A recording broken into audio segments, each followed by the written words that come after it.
Yeah, come on. Yeah, guy. I was about to send you a message Come on. and tell you to come on. Just had to finish my nachos. Nachos. Yeah, I went to this place called Salada, and it's a salad bar where you don't touch anything. They do it all for you, and you just tell them they got little containers, all these different things, and you just yeah, I want that, I want that, I want that, I want that, and then they put it in a big old steel bowl and then mix it up for you, mash it, drive her into the tank. Look at you driving a fucking salad right between the lips.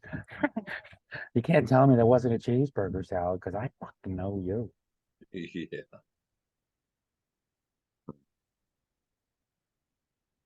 All right, you like the book that we're gonna be writing today? yeah. Is that your goal from now on? 10 fucking pages of fucking whack. Yeah, come on. Hey, at least I put borders now. Now we know Borders. where the breaks are. Big accomplishment of the week. Pretty well. Yeah. But I gotta figure out. I'm kind of wondering where this mic is because I think when you said I was muffled last week, it's because I put the paper over the mic, but I don't know where it is on this computer. What kind of Dallas Stars hat is that? Oh, Yeah, it's white on white. it's all whited out. But that's how it came, right? Yeah, Okay. It's only when it's, you're sitting it's back, like when you were looking forward, it looked like it was like you had taped over it. yeah. I don't know what the story is with all that. No, no, hell no, I didn't tape over it. Oh, I It's know you didn't. whenever I see them, if I see a fitted one, I usually buy it. And this one was on Fanatics website, or no, Rally House. But like Fanatics are taking over, so it's kind of shitty, dude. It's like this whole cycle at this age. You can see it where like Home Depot came into town and ran off all the fucking hardware stores and shit, and they had them everywhere, and then they slowly backed off on their footprint too. Because they really didn't need. They needed all those stores to put everybody out of business. But once everybody went out of business, then they didn't need as many stores. Oh, You know? fucking greasy. Yeah, it is. Well, the thing that's nice is like all there's freestanding aces popping up everywhere. So Mm. there's the return of the mom and pop hardware store, so to speak. Oh, nice. Although they might not be owned by mom and pop. Oh, I forgot to put it in there.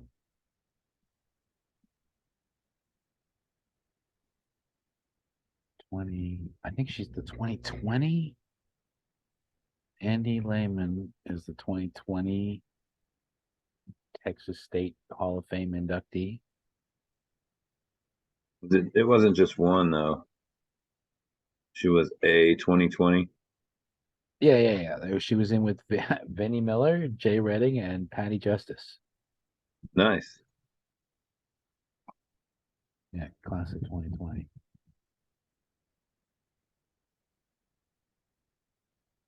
Yeah, they just did it last weekend. I guess she was telling me they inducted Sam Rizafi. No way, really? Yeah. And Don Wilczek, among others, she mentioned. Hmm.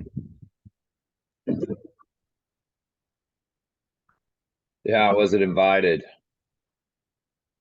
I don't think you're ever going to get elected. I don't care. I didn't think you did. I'm fucking famous enough. I was on TV. Can you say that? I mean them. Right? You talked to Anyway, you talked to Bob fucking Barker, dude.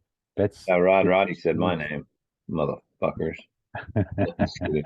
Hey, so the mm, How about that fucking game last night? Did you watch any of it? I didn't. Are you kidding me? I was just well. I watched the opening 2 minutes, I guess. Yeah, Hey, can you? Oh, have you already printed out your script? I have. Can you just add in the list with the framework beneath the or between? Let me grab my I don't know pen. where I don't Keep know where you talking. want to. I don't know where you want to mention this because it kind of flows naturally when we say Disc Golf Hall of Fame inductee, and she's also the administrator of the Disc Golf Hall of Fame. It just seems natural to keep those two together and then just jump over to Texas State Disc Golf Hall of Fame inductee, rather than go Disc Golf Hall of Fame, PGA Disc Golf Hall of Fame, and then Texas State. You know what I mean? Yeah, like I could insert that between the 2010 PDJ Sportswoman of the Year And administrator of or the. maybe just put it underneath Okay, yeah, put it underneath. because of the way that that breaks down because it was just so yeah, That, let's do that, that'll kind of work with the timeline even though we're that jumping from 2018 to 2010 back to 2019, but you said that was 2019? 2020. Okay.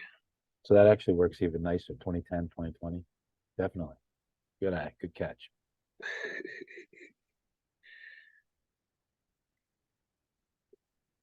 So just to go through this, um, obviously I'm going to jump in. I'm going to do the intro, and then you jump in and just welcome Andy. We just want to set the framework for you so people can understand, kind of where you're coming from, who you are, and then go through that. Um, Once we get to so we kind of I try to bounce this back and forth, obviously. Those quick questions, first disc, early heroes, early competitors, yada yada yada, all the favorites. And then early years, I thought I'd give us a little time on each side rather than the quick cuts. So I Okay. could talk about 83, 84, you jump in 85. I don't know if you want to ask about 86, why there's a hole in the record there. Well, why wouldn't we? Yeah, okay. 87 important because she plays two events and she gets her first win, and both those events are wins, and both of them are at her home course in Metairie, so you can talk about that. Anyways, um, we obviously there's going to be stuff we don't get to, and if it's too much, if we're getting bogged down in her early career, we can jump on to other things. I think it's this disc golf sportswoman of the year. I think that was pretty cool. I mean, it's a cool category, a cool honor. It's interesting that it's not an official PDJ award yet. All right. Um, but I think that she was selected in the third year of its being donated. So I guess she was selected by one or both of the two women who came before her. And I couldn't memorize them. Naoko Inami is the first one. I don't know right now who was 2009. I will find that though.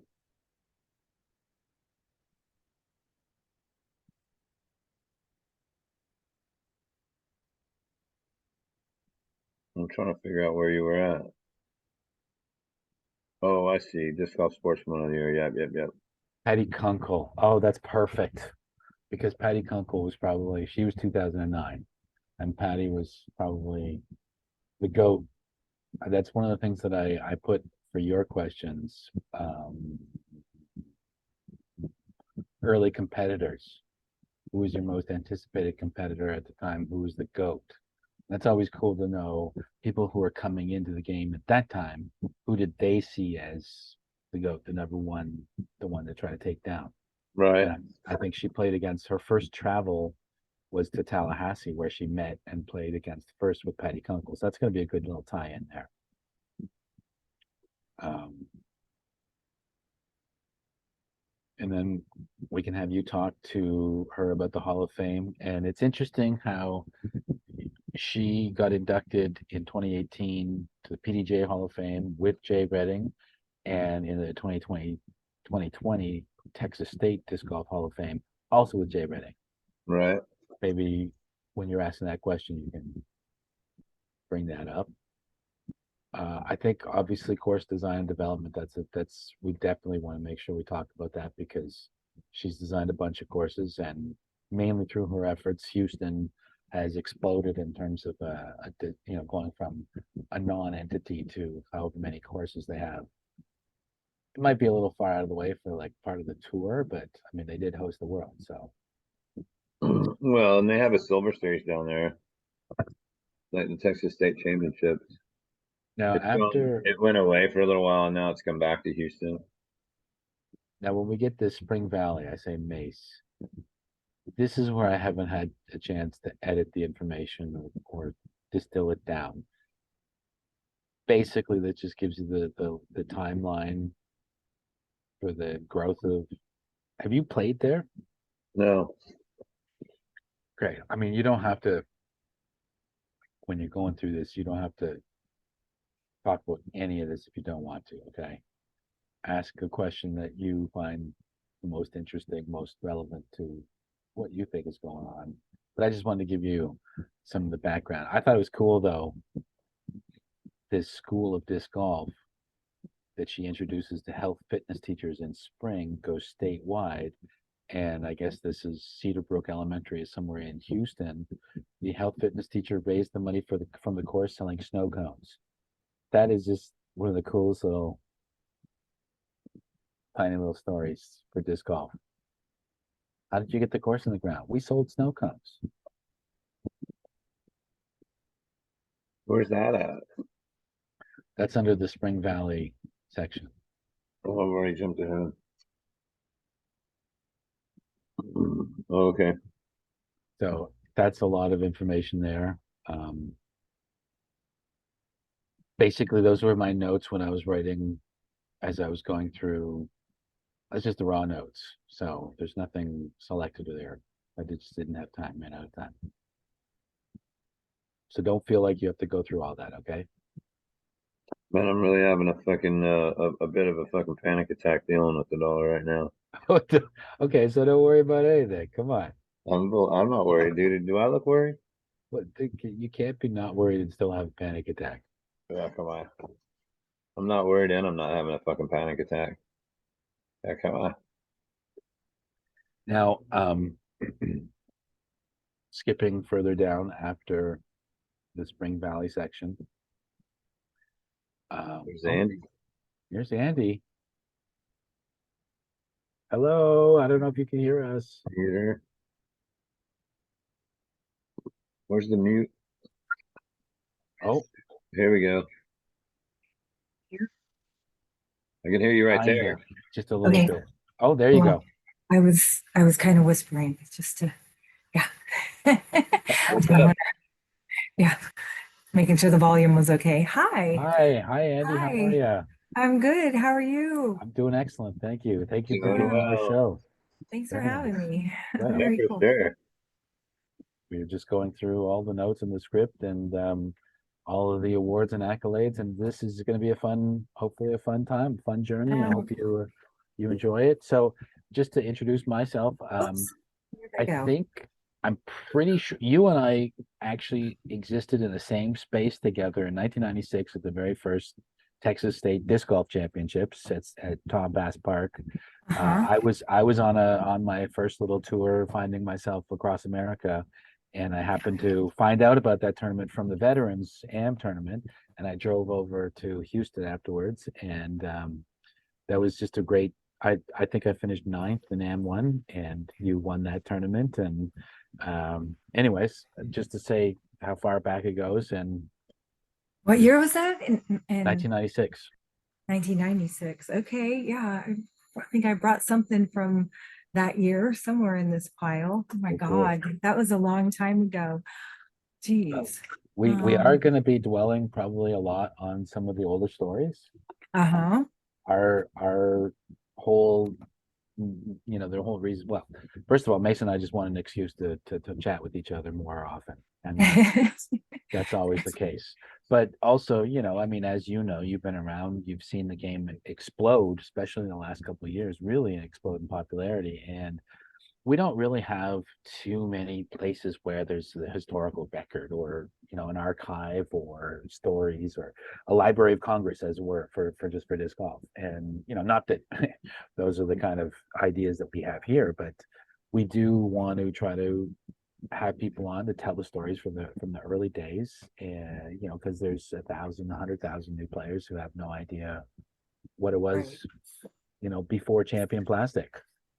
That's right. Let alone before the beveled edge.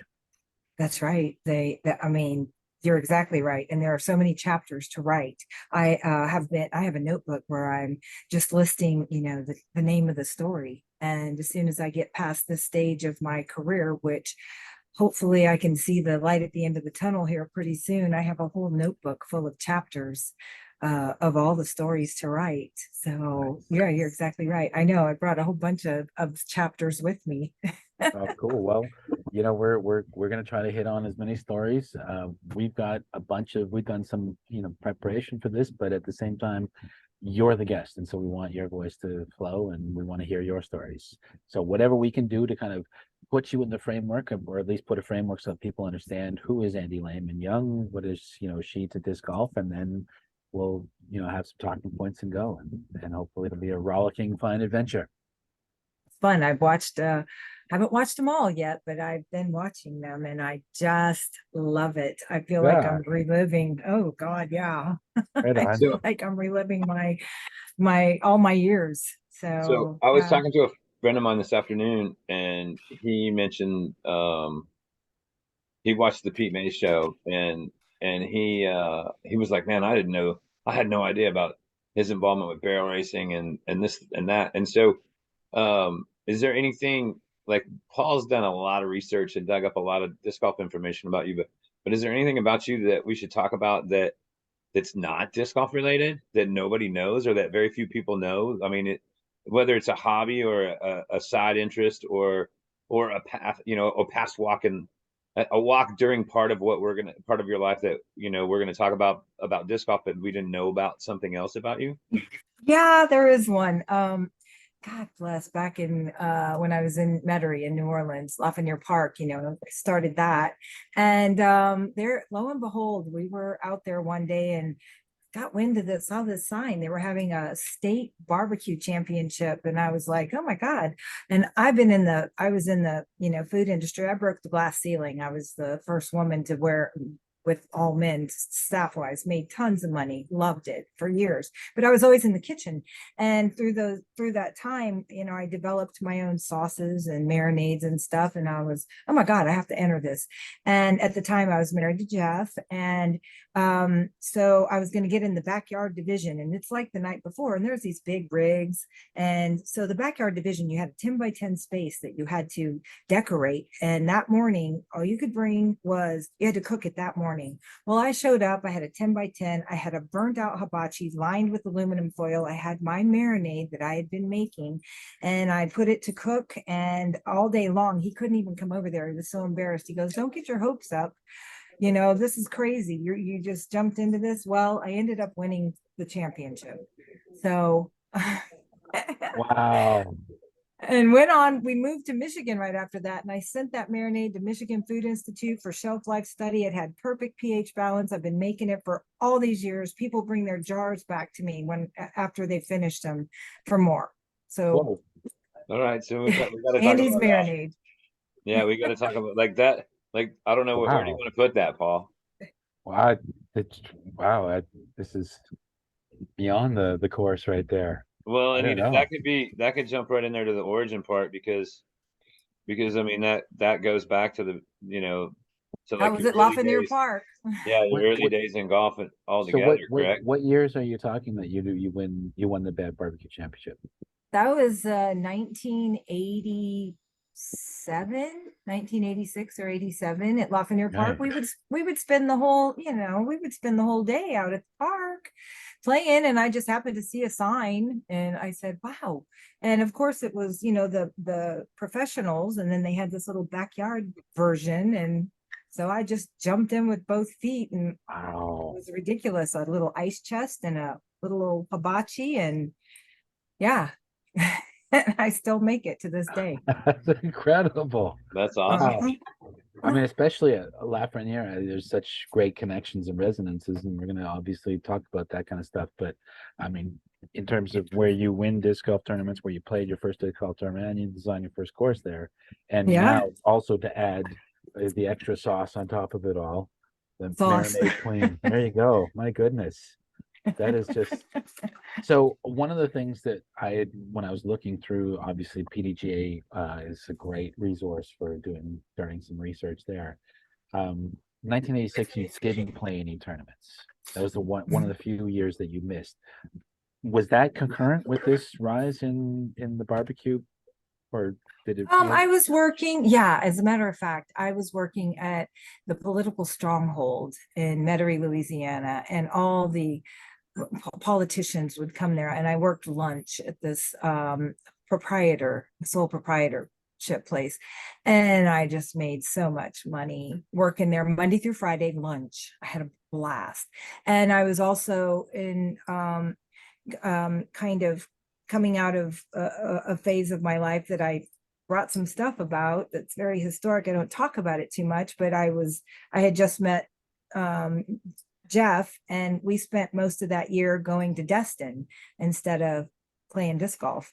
So I was spending a lot of time doing other things and hanging out at the beach. And it was back when there was only one bridge to get into Destin, Florida. Nobody knew about it. So yeah, I did. I took some time off. Wonderful way to, I mean, we'll call that Margaritaville right there. Well, we call it the Redneck Riviera. Yeah, I've got some friends that are down the way there in now I can't remember. Golf Breeze? Is that right? Gulf No, Breeze, yeah, you're right. No. It's east of Pensacola. Pensacola, yeah. Their street ends into Pensacola Bay. Yep. Like Carl's got one of those paddle kayaks all set up with his fishing gear with a wheel in the back, and he just grabs the handle and he walks down the street a block and a half, and he tosses the wheel off in the grass, and he goes right out onto the bay and wherever he wants to go. Man. No, y'all, nobody knew about it. I mean, I was going there back in the early 80s or mid 80s. And I mean, people just didn't know about it. It was sleepy. Hmm. Mm-hmm. That ain't the case anymore, though. Your university education, you went to Nicholls State University and Houston Community College. What, if you don't mind me asking, what did you study at each of those places? Well, actually, at Nicholls State, my mom first sent me to USL, University of South Louisiana, for a brief semester. It was the most partying college in all of the United States, and I had one Southern fun Louisiana. semester. No way. This is Right? impossible. I know. That's like I the know. southern hub of team drinking. Yeah. And I learned about that real fast.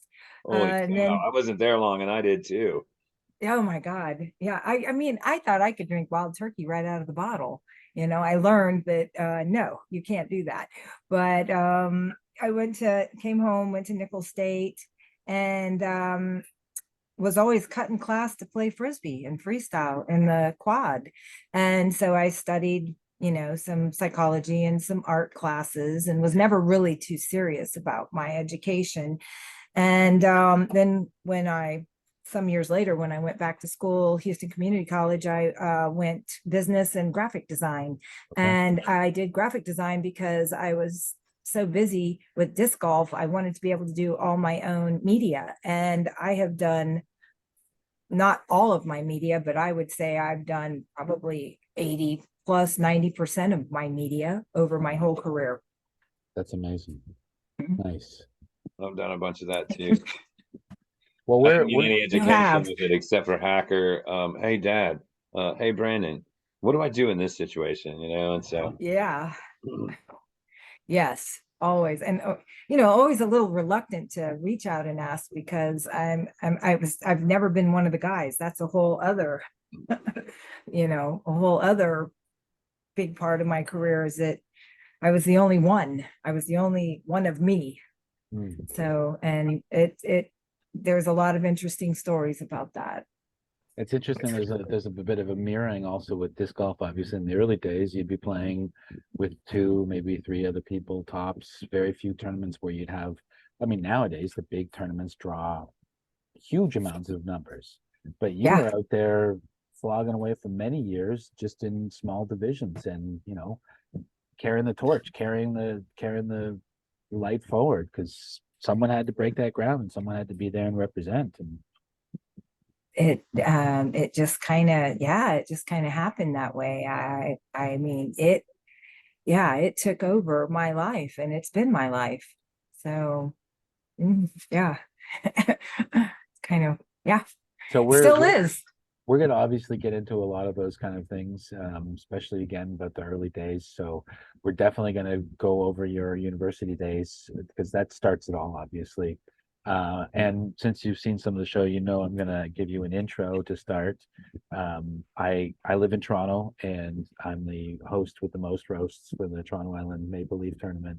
So I do put together, part of the research is trying to get a little witty, maybe a little rhyming, maybe some alliteration, and maybe drop some little truth bombs here and there. But especially, it's mainly for you. I mean, a lot of these references, maybe other people might get, but these are the references for you. And I take a certain amount of time and energy trying to craft each intro because we care for our guests and we care for the whole process. So. I appreciate that. And what I've heard has been just phenomenal. So, yes, I'm listening and I've loved every bit of it.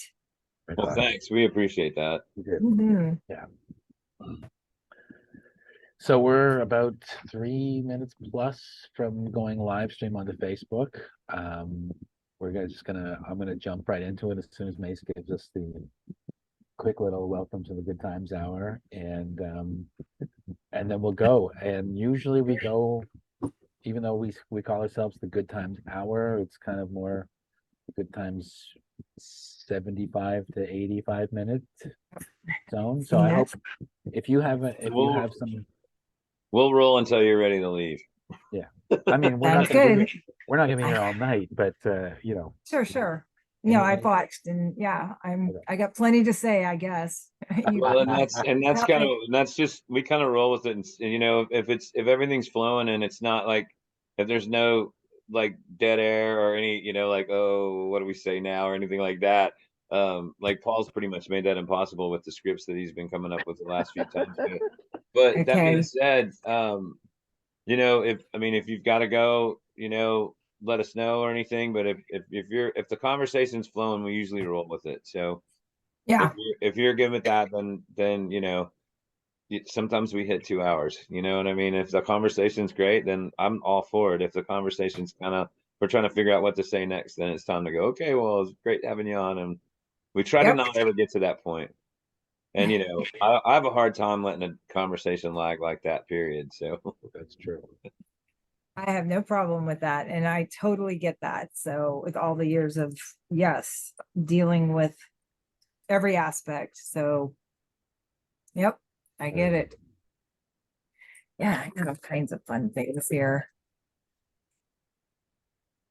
Well, thanks also for being cooperative. I know you are a New Orleans fan, and you were understanding about Mace Man's playoff sympathies and timelines. So thanks for also And being. you had a birthday. Your wife had a birthday. Yep, that's true. My wife had a birthday. Happy birthday. oh yeah, tell her I said happy birthday for sure. Mace Man and And Andy say happy birthday. and I told Brian I was just glad he hasn't like had a heart attack. I mean, I'm a Saints fan, right? I know what that's like to be yeah, taken to the highest high and then just slammed and then picked right back up. So Well, yeah. we were facing elimination last night, and I walked in, and a friend of mine sent me a message she lives in Flint, and she was like, "What's it like in there?" And I go, understandably tense. And then they score and tie it back up. Like they go down one, and then it's really tense, and then they tie it back up, and everybody's like a lot happier, and then they go down again, and then they tie it back up, and then we just kind of rolled out, and then 2 minutes into overtime, it was over. It was great. Yeah. And you But just yeah, it's just literally like roll out. yeah. It's so much fun. Playoff hockey's awesome. Well, When you win. when you win, right? So I get it totally. When the Saints won the Super Bowl, Facebook wasn't that old, and I remember I went on and I says, it was who dat say they're gonna beat them Saints? Nobody, nobody. And I got to say that. What's it like being a Saints fan in Houston? God, when we first moved to Houston, we had season tickets and we would go to the Astrodome, and I'd root for the Oilers when they weren't everybody but the Saints. But when the Saints came, we got to know all the people around us, and we would go, and I'm just all of a sudden just this rabid Saints fan, and they're like, "Who the hell are you? What happened?" I love Yeah. it. Yeah, I love it. All right, I'm going Facebook Live, so here we go.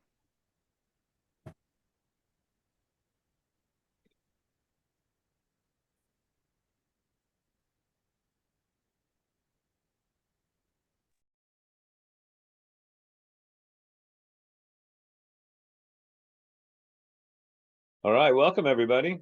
We are live. Take it away, B. Ladies and gentlemen, boys and girls around the world, please welcome to the tea our very next special guest. She's the Bohemian Frisbee queen living her best rhapsody on the green. The freestyle straight A spirit who took right to it in the college quad, and now she walks and stalks among the disc faithful like a god. Ladies and gentlemen, boys and girls around. She's the queen of the upshot and a real princess layup. She can use the force to manage the course, and her motto is pin it to win it. She's the Saints fan with the major plan to grow the game without restraints. Known as the disc golf lady, she runs things with those chicks chasing chains, and we are all in better hands as she enacts the plans to make the game never the same. Ladies and gentlemen, please welcome from Spring, Texas, Andi Lehmann Young. Oh man, that's awesome. Oh my God. Yeah. Thank you. Thank you so much. Welcome Wow. officially. Thanks for being on the show. This is a real honor for us. Also, thank you.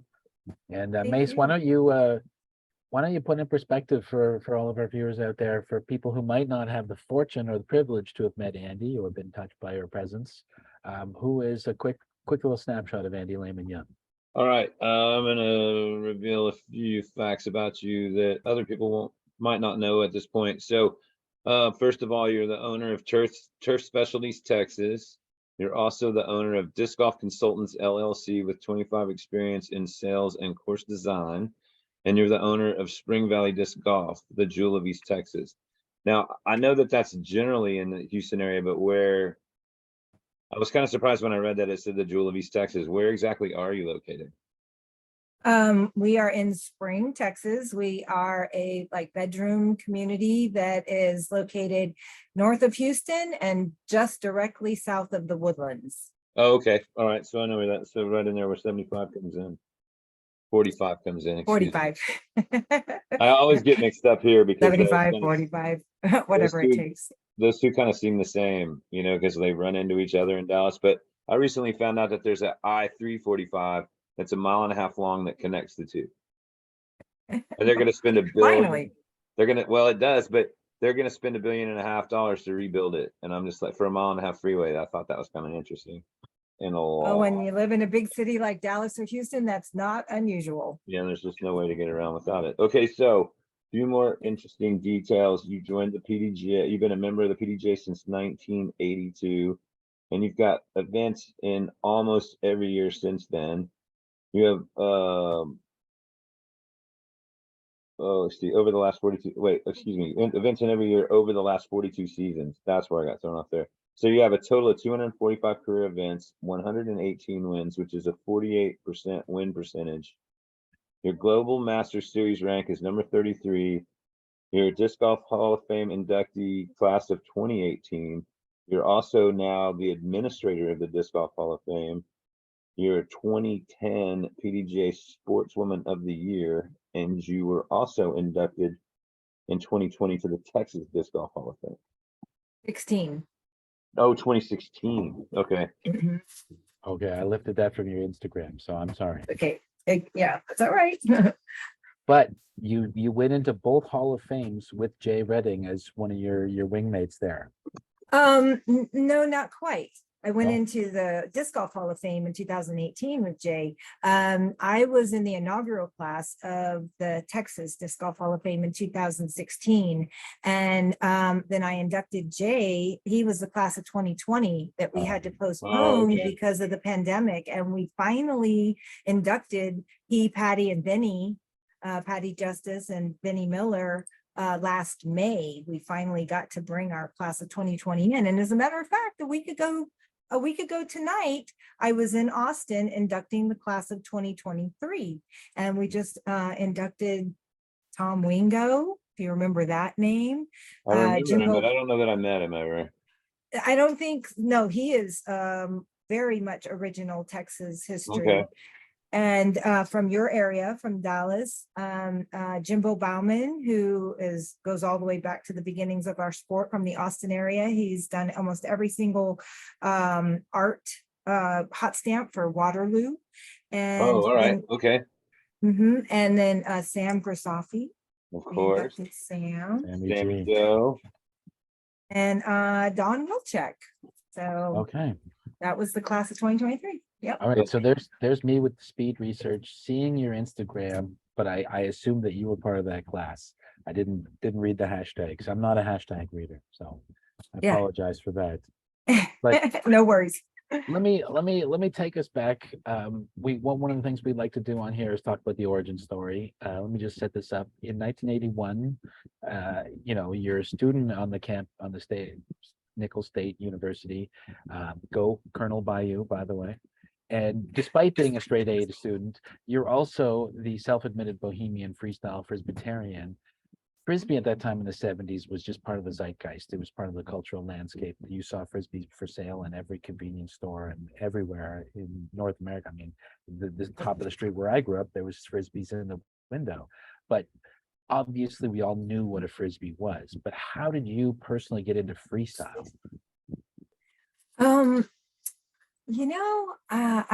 I was playing Frisbee and I grew up in a little town called Houma, Louisiana. And I was helping out at a school for disabled children. And I had a friend there and he would play Frisbee with me all the time. We would play Frisbee all the time and we would do trick catches and everything. And then lo and behold, in 1981, I think, I heard about WRNO, the rock and roll station out of New Orleans. There was going to be a Frisbee tournament in, of all places, at Lafayette Park. It wasn't even a disc golf course. It was a brand new park that used to be a racetrack, and they mowed all that down and turned it into this brand new park. And the rock and roll station was hosting this Frisbee tournament. And I said, oh my God, I have to go to this. And it was an all-around tournament. And I had my first exposure to the disciplines, to accuracy, distance, freestyle. And I saw the Frisbee delayed on your fingernail, and I was just dancing with the disc. I was just totally taken by it. And that's how I got into freestyle. And so you would just cut classes when you after the tournament's over. Now you're addicted to the bug. You get your own Frisbee and you're cutting classes to go play in the quad with people. This was pretty special because Metairie has become your kind of hometown, even though you're from Houma. Metairie is kind of where you kind of grew up. I mean, certainly you are when we state our disc golf cases, that's your hometown. And once you got your first sight of disc golf, you walked away from the freestyle lifestyle. So what was the first glimpse of disc golf for you? Was it at that tournament? It was not at that tournament. That's where I was introduced to freestyle and of a couple of people that were also freestylers. And the group of people that I met there,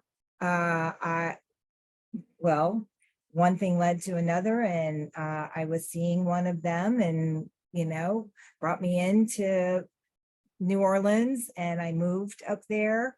And that's also where I met the person who introduced me to disc golf, Brian Harrison from Shreveport, Louisiana. Yeah, Brian is who actually brought me to my first exposure of disc golf on baskets.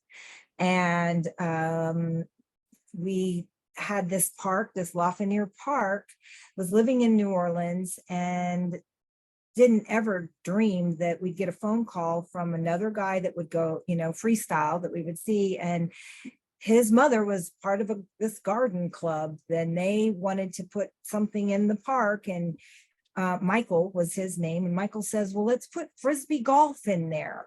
And so he got in touch with us. It was so random. And then, so lo and behold, we reached out to, who do you get in touch with back then for Frisbee golf or disc golf? Well, you get in touch with Ed Hedrick by this time, and Brian Harrison. I knew Brian. Brian called up and said, okay, guess what? We're putting a 9-hole disc golf course in Lafreniere Park, and you're going to be the course pro. Okay. just like that. You are now a course pro. Brian came down from Shreveport. We went out to the course, and he took out his, here we go. Took out our moonlighters, first time being exposed to that. And he threw, and he said, okay, that's hole 1. And then we threw again, and he said, okay, that's hole 2. And we did it, and we made 9 holes. And that was the beginning of Lafreniere Park. And we poured tee boxes, Awesome. and they were like 5 foot by 5 foot. And we had concrete tee boxes. And so the baskets were basically just stabbed out into the ground randomly, and like no consideration, like probably not even in consideration that there's ever going to be a safety issue or anything. So just Right. This will do. We got this. We own it. This is our park. That's Right. awesome. That never That is happens to awesome. us now, right? Right. And they were original Mach 1s going in the ground. Those old school with the baskets flanged out like that, and they had the heavy chain anchors. Oh, those Single were just chains. single Yep. chains. Oh, those were gorgeous. Short little tray. Short, tiny tray. Yeah. Try putting on that today, guys. Oh man, try Well, getting an ace on one of those, eh?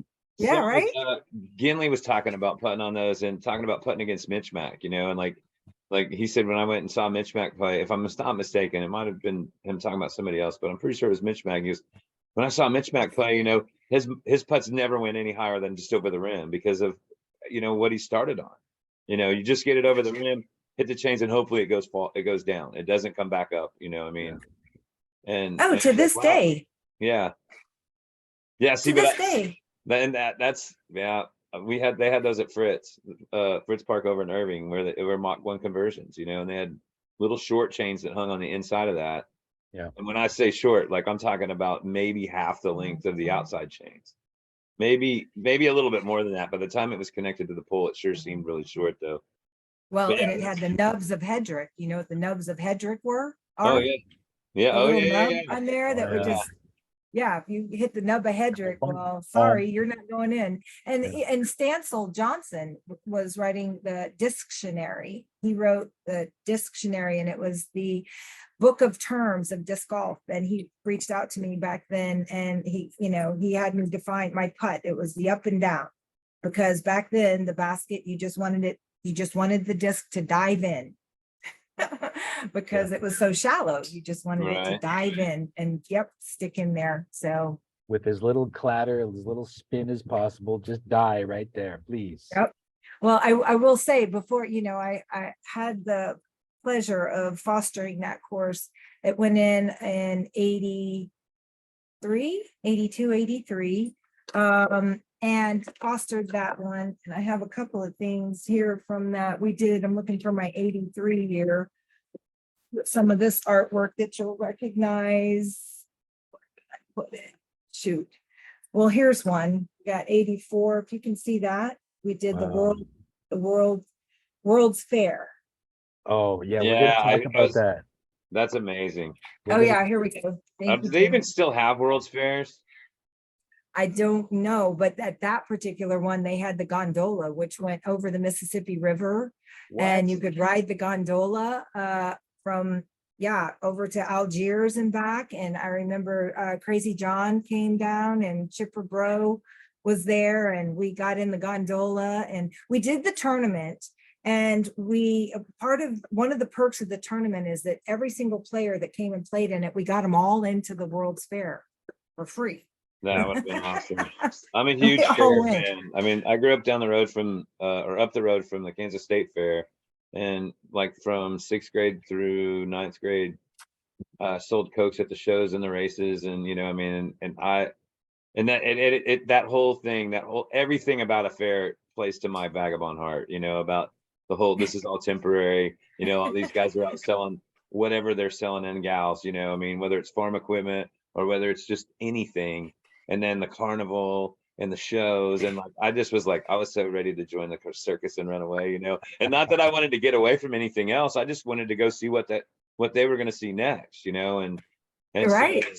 so that's something that you know, I've got a lot of great memories of state fairs in other states too, but I've never been to a World's Fair, and I'd love to go if they still have them, because you know, Yeah. like there's places like I went to St. Louis last year and ended up hanging out with Doug Williams for an entire, like him and his wife Veronica grew up there, and then they spent time here and then spent time in Jackson, Mississippi, and now they're back. And they were like, "What do you?" I was there for the Christmas light convention, and when it was over, when I got what I needed out of that, they were like, "Well, what do you want to do tomorrow?" And I was like, "Well, I got 2 people I want to talk to at the convention, and then I want you to show me your town. You know, show me where you grew up." And a lot of the Yeah. cool stuff in St. Louis is from the 1904 World's Fair. And like a lot of it's architecture, like the art museum sits on Art Hill, and that was one of the buildings that was there for that. And then down below there's all this decorative ornamental stone railing, and I mean, it's just like it's really neat. And Yeah. I've never gotten to go to one, so I was fascinated. I'm fascinated by it, and I thought that was really neat when I was reading through the script that Paul dug that up. It was the big show, that's for sure, for that year that it was there. And just that gondola ride over the Mississippi River I can was only just imagine. amazing. So, and that was in 84. And you know, I don't know if you ever heard of that. That's Deaton Mitchell right there. Okay. In that art, right, from 84, doing freestyle. But the first one I ever did, and this is an original, this is an eagle. The Wow. disc is an eagle. And this is the first annual Southern Disc Golf and Freestyle Classic at Lafayette Park. Wow. And yeah, we had one of the very first runs of art on the original Nice. eagle. That's No, these cool. this That's another was thing that we're all about, is original art. original art. This is another one that was from 84. We had 2. We had the Look at freestyle that. one I showed you, and then that's Wow, that's The, incredible. basket number 9 at Lafayette Park, because it was the last hole and it was so long you felt like you were throwing to the moon. With your moonlighter. Right, with your, this is an eagle also. No, this one was patent pending. So this was a year later. So yeah, but I still hang on to these puppies, and I'm blessed. And I tell you what, I had a trunk full of eagles. This is what funded me when I went to my first Worlds, which was the AFDO, the 10th annual up in Rochester, and drove all the way up there, stopped in Michigan, and spent about 4 or 5 days with Jim Kenner and Gail McCall. And while we were there with them, they were test flying the Phantom. So stopped there, picked up a bunch of Phantoms there, showed up in Rochester with a trunk full of eagles, and opened the trunk and sold them all in a heartbeat. Didn't realize what we had, even because I had this new disc too called the Phantom that I was going to use to play in the tournament, but I was told that I couldn't use it because there weren't 100 of them in circulation yet. Right. So I didn't get to use the Phantom, but I got to see Sam Farron's win. Down there. Now, wait a minute, Yep. you stopped in Michigan first, and you stayed at Jim and Gail's place.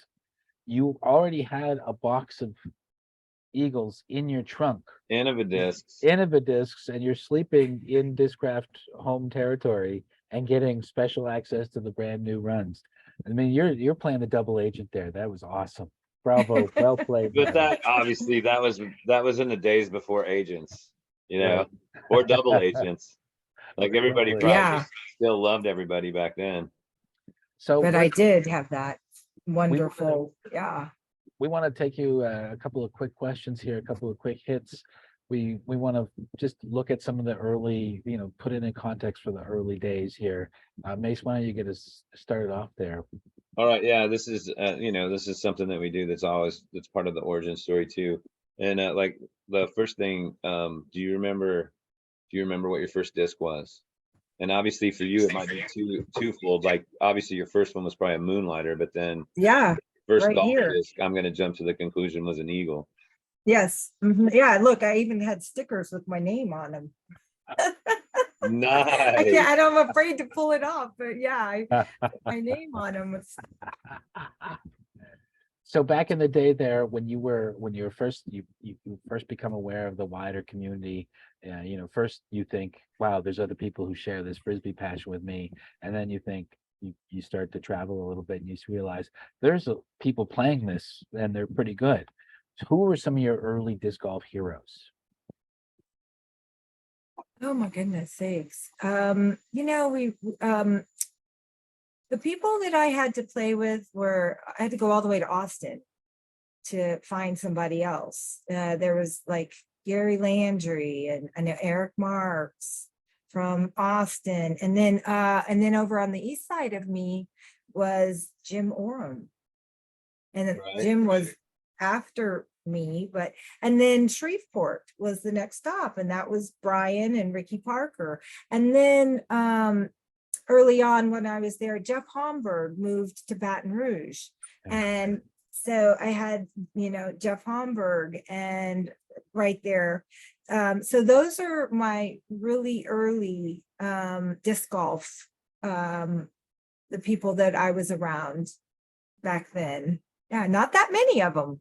Right. Well, I mean, you're part of the fundamental beginning of it all. So you're one of the early disc golf heroes for a lot of people anyway. So it's rare on the scene when you're one of the first ones. It's just so busy doing, you just don't think about any of that. You just put your head down and keep going. Yeah. Yeah. So done plenty of that. This was a funny one too. This was one of the last ones I did before I left New Orleans, and I borrowed it from Rick and Lynn when both of their names were Rothstein. But yeah. I remember that period of time. Yep, that I have the whole library. So, and this is an XD. So I think this is like, yeah, little XD back then. I'm a big XD fan. Yeah. Yep. Still to this day, great disc. I put them. That's another really cool thing about discs that people don't realize, especially I saw this come about a couple of years ago, is the utility of a disc, or the discs that are such great utility discs that we were always, what's faster and faster, and all we want is the fastest and heaviest thing. But now with it coming full circle and people appreciating what a Comet can do, or what an XD can do, and just the art of the game. That's a good point. We're gonna circle back to the art of the game in a little bit, but that's a really good metaphor to bring up. You faced a lot of some of the early women, or in the early tournaments, the women that you had played against are all in the Hall of Fame. Who to you? I'm sorry, Mace, I'm stepping on your toes here, but no, that's right. You're right ahead. Your most anticipated competitor, who for you was the GOAT when you were just starting to realize, wow, there's a lot of other people in the game? Who was like the number one that you kind of wanted to set your sights on? And I know there's Vanessa. Patty Kunkel was one of your first. Patty was the first pro woman that I traveled and met, and Patty's was my mentor forever. Yeah, Patty Kunkel. I mean, to this day, Patty and I are always making sure we catch up with each other. Yeah, I went Patty Kunkel. Oh my God, Patty and Vanessa, and Chris O'Cleary. Okay. Marie Jackson, Michelle Marini.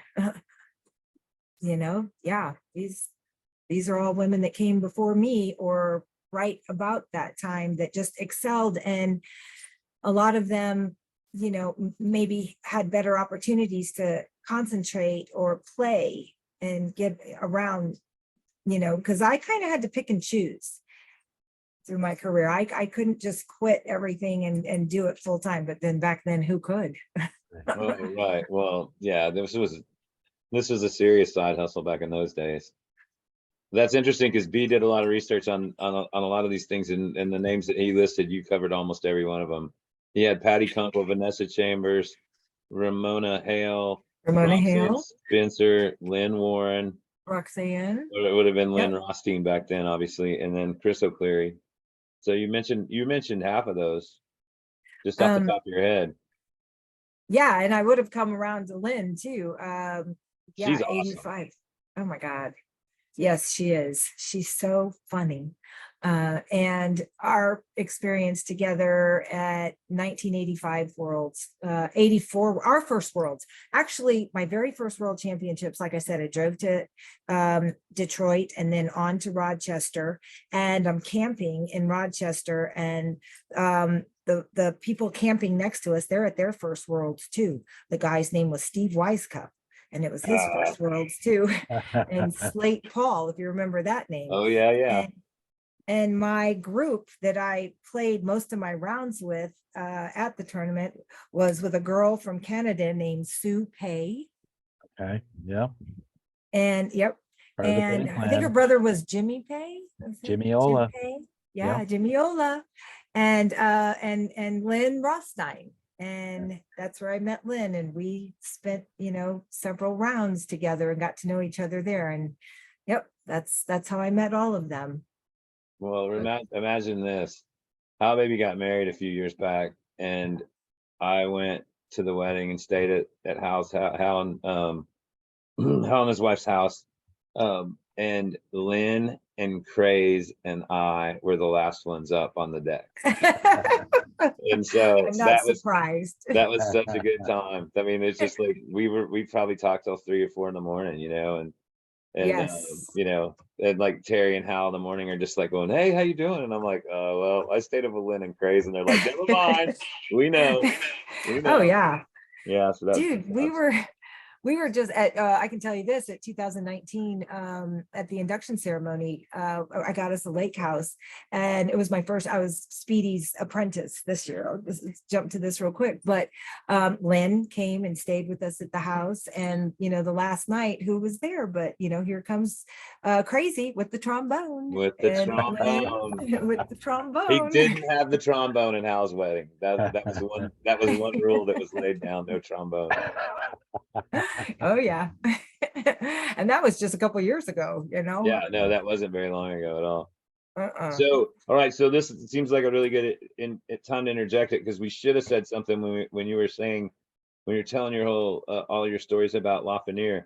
But I want you to tell the 1987 barbecue contest story real quick, because that is definitely, I mean, this is the right time frame for that. Yeah. And we've already covered a lot of ground at Lafreniere, and we kind of missed this. So tell us your barbecue story, because this is awesome. Oh, so I was in the hospitality industry. It was always, after cutting class to play Frisbee, the hospitality industry was always the most amount of money for the least amount of time, right? So I could spend my free time freestyling, or at this point I was playing disc golf, and we had Lafreniere Park, and it was about 4 or 5 years old at this point, and we'd just spend all our time there. And lo and behold, going to the park one day, I saw this sign for a barbecue, Louisiana State Barbecue Championships. And I had been in the hospitality industry and always in the kitchen, loved to cook, and had been fooling around with making sauces and cooking. And I mean, Louisiana, come on, you grow up learning how to cook there. Yeah, and sure. Yes, you do. And so I was married at the time I was a Lehmann. I was married to Jeff. And so I said, I've got to enter this contest. And it was the next day.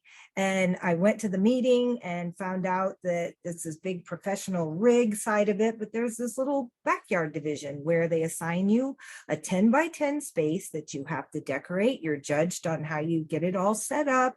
And then you bring your stuff in that morning fresh. You have to cook it on site. And I've been working on this marinade for a while. And so I said, well, okay, I'm just going to bring what I have. And all I had was a little ice chest and a burnt out hibachi lined with aluminum foil. And I brought my chicken and my marinade and I put that thing to cook, and no decoration. And I cooked it and waited all day. Jeff was so embarrassed he had to stay over on the other side of the park all day because I was so excited about it. I'm And going then to it support came, you from over there. right. And it came to the evening part where they were going to announce everything. And my mom was there, and he's saying, don't get excited. This is only the first time you've ever done this. And then they start announcing all the winners, and I won. So did you get excited and like jump up and down and go crazy or anything, or what Yeah, was your reaction? yeah, actually was so excited. I couldn't believe it. And I won. I still have the plaque to this day with a nice little pig on it. And I was so excited about that I went home and cooked all over again. But That's awesome. your Go ahead, Paul. the secret of your sauce success, you continued to make it. This isn't just a one and done. You Yeah. even to almost today, right? Like, Yeah, I used it just the other day, and every year at Christmas, I make it and I give it out to customers and friends, and I make mason jars of it. And to this day, people bring their jars back to me, asking for more. Yep. wow. Andy's Like marinade.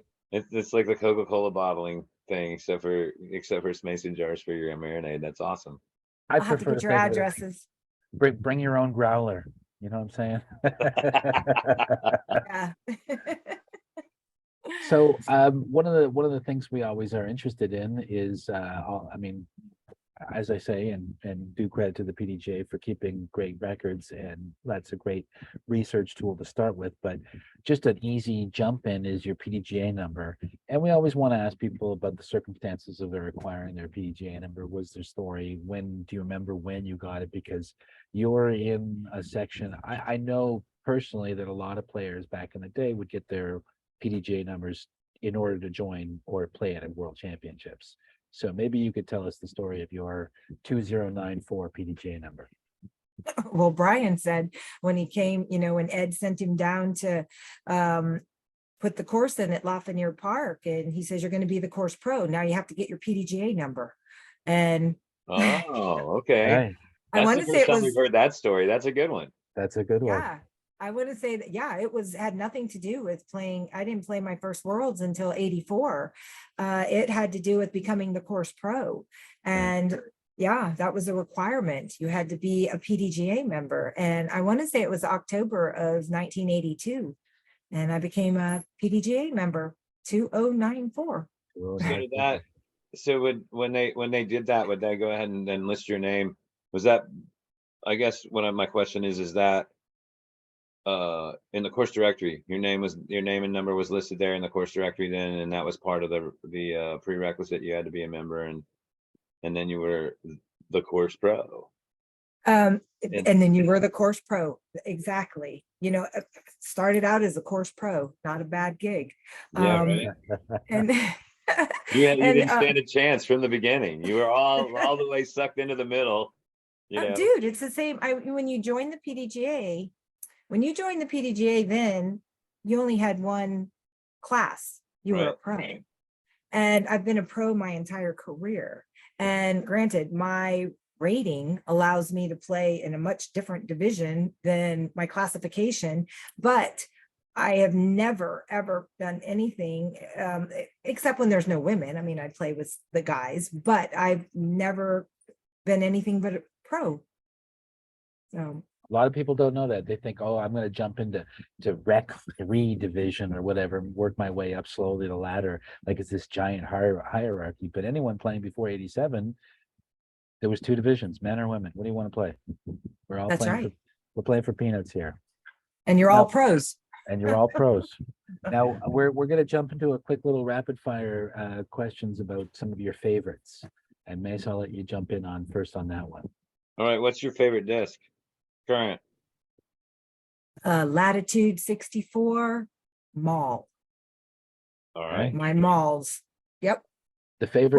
Where else is there a 7-7-1-1 disc that you know of? See, I still don't even know the whole I number don't, system. I don't know those numbers either. But that's a good There's a question big for our gap in my faithful. playing career. Okay, what's next? Your favorite course that you've played? Oh my gosh. Well, I love D-La. I mean, who doesn't love that? You know, I love my own course right here. I'm looking out the window down hole number 1, my own place. Zephyr Cove in Lake Tahoe. That's one of my favorites too. That is like unsurpassed views. Like I don't know where else you're gonna see that look of the lake. I mean, that lake is amazing, and it's like I had AT&T cable for a while, and they like when you're for some reason like the box is still on, but the TV's not playing the cable. They'd have photos of the big stones in the water right there, like along the eastern edge and everything. Yep. And I woke up and like one morning I woke up and I was like 3 a.m. and I was like, that's Tahoe right there. That's okay. I'm going to bed. And it was just like, but it's just like it's like when you see pictures once you've been to Venice and Murano, like when you see pictures of the canals and stuff like that, you're like, oh, that's Venice. It's like it's unmistakable. Yep, yes, it is. I was born in Northern California. Did not know that. Did not know that. Y'all, I was born in Stockton. Oh, okay. OTB land. Yeah. Oh, right. My soul resides in the Central mountains Valley. and Wow. in my soul Land of resides in almonds, among Yep. other things. So you That's are right. pretty well geographically in the most opposite kind of place than you could be in the Mediterranean high Sierra climate of California. And born Northern California girl. And when mom remarries, you don't have much choice. And she married a Cajun from South Louisiana, and boom. Oh yeah. Yeah, there you go. And thus disc golf was born in the South there. Yep. Yes, it Nice. was. All right, so that one's a really tough one. Obviously, I think that's one of the toughest of the favorites, because like, how do you really pin it down to your favorite? And you didn't either. You named 4 or 5 favorites, which is typically what happens. So the this one might be a little easier. What's the favorite course that you've designed? Mine. Your one right there at Valley View. Mine. You guys, not a whole lot of people know about my place, Spring Valley Golf and Disc Golf. I mean, I backed into owning a 9-hole golf course as a result of a guy calling me up and saying, hey, do you think I heard about this, disc golf, and could you come here and see if it would work on my golf course? And I came up and looked at 9-hole little executive course. I said, yeah, this would work. We could put something out here, but the whole thing is surrounded by a wooded perimeter. And I said, so who owns all of that all the way around it? He said, I do. And I said, well, that's where your disc golf course is. And we went in and I designed an 18-hole course through the woods. And by the time we were done, we had 20, I called it the total 27. We had 9 power holes, 18 finesse holes, and I combined them all together and called it the total 27. And it has evolved into, I bet I have probably about 40, almost 40 baskets out there now. And I have every different kind of configuration that you can imagine, and I can change it in a day. I mean, I have so many different configurations out here. I believe it's one of the most diverse facilities for being able to create layouts. I don't know of another one yet. I'm starting to look. I mean, I've got my par 2 that is just wildly popular now up here around the top, and then the big course, and then we did states in 18 and 19, and I designed the gold layout, which uses maximizes the property. I've got my hybrid holes where I've got combined holes that are 2 holes in 1. I mean, yeah, I didn't even realize it until just recently that this thing, it's got just so many different opportunities, and I don't know where else that is yet. Well, Right. you're a disc golf aficionado, disc golf compassionate person who owns the land as well. So you can do what you want. You can enact your dreams. That's I mean, probably 100,000, 200,000 disc golfers out there who dream. You look out as you're traveling the countryside and you see land, you go, I wish I owned that so I could have my own course. And Oh, like, you've like been all able of us to do make, that when you're driving along. I yeah, mean, who doesn't drive along the side, look on the side of the road and go, yeah, there's like 4 badass Right. holes right there. right Like, there. Yeah. Look at that. I'm Oh, coming if I back could God. to just that have one. that piece of land, and if there was enough for another 14, that would really be excellent. So, so are they playing ball golf there still, or is it all disc golf now? No, I have 9 holes of golf still, and I have all of my disc golf. And the way that it's worked from day one is my golf business is so prolific on the weekends that the disc golfers are relegated to only playing the finesse course on Saturday and Sunday. But then the disc golfers can play on the golf course holes through the week. And so yeah, I have both, and it's a cooperative. I mean, everybody knows that we have both. Tuesday nights, disc golf league, the golfers that come know that there's going to be disc golfers. We go in and out of the woods. We come out on their holes sometimes because that's where the layout has us doing. Everybody, it's just another group. Whoever got there first, you wait for the group to play through. On Thursday nights, I have my hole 1, 8, and 9 is a perfect circular to come back up top. I have a 12-hole par 2 layout that I get groups, just big groups, and they just love it. And we go out there and slam aces. And then down at the bottom, a loop of 2 to 7 for my golfers. And so they get to play down there. They get to do their little loop. And then the disc golfers, we do par 2. And then when I have tournaments, I will close the course for the day, depending on, we are not a country club golf course by any means. We Right. have a really wonderful middle, family hacker weekend warrior. Yeah. That's cool. Good That's price really point. cool. I'm gonna have to make a Yep. trip down and check it out here I think everybody's gonna have to make a trip down to to play before Spring Valley. before we Yeah. turn to the. Has it been nice down there weather-wise? Because like we've barely cracked 90 so far this year. I mean, it has been a wonderful spring. Yes, it has been really, really nice. I know Like last it's year really we hit May spring. 1st. Right. We hit May 1st last year and it was like high 90s Gates of all hell. summer. Yes. But get ready because It's coming. Oh, I know that. I mean, it could be any day. It could be any day. But the thing that's really surprising, like even through the end of next week here, on Friday next week, it's going to be 89 and raining. Yeah. And like we're still not cracking 90s next week, which is Yeah. just it's shocking, you know. Yep, we'll take it. God bless. I know it. The one thing that's been like last year, the last 2 years, I'll tell you about this. We had a little bit of a tragedy. 2 weeks ago, last year, everything for 2 years, hardly any rain at all. So when you come to Spring Valley, you kind of expect to lose something. We tell everybody all the time, you got your name and number on it, because we have a prolific lost and found and a return system. I had a guy that worked for me for about 4 or 5 years. My staff, I don't have much turnover.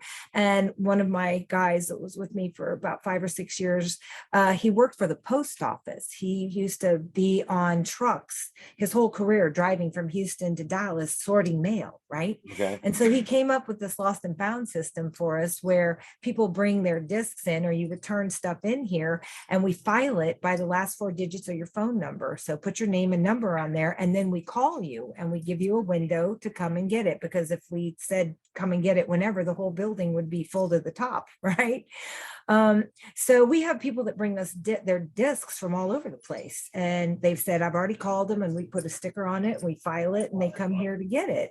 So we're able, I mean, that's a real big part of what we do. It's so much That's fun cool. to have That's somebody cool. come in and give me, did you get a call? You got a text? Okay, what's the last 4? And you give it to them and they just smile. And Nice. I'm sure that's a Yeah. big hook for you, for your business too. I mean, just folks coming back and going, well, they care. We're gonna come see Yeah. you there, Definitely. we do care. And not only that, I mean, at this point, I mean, we're the legendary.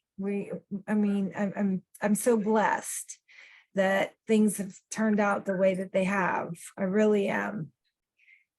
Now, I know, and justifiably, you should be proud of the course that you've done. And I know you've designed a bunch of courses, and we'll try to get into that later. But in terms of other course designers, other than yourself, who is a course designer that you look up to? You think they're making, like, I really want to play their courses. Is John Houck kind of a legend for you, or is there someone else that you look up to? John I and think- I, my God, we have so much history. Oh, We do. Oh my God. And I've known John for a very, very long time. And John does some fantastic work.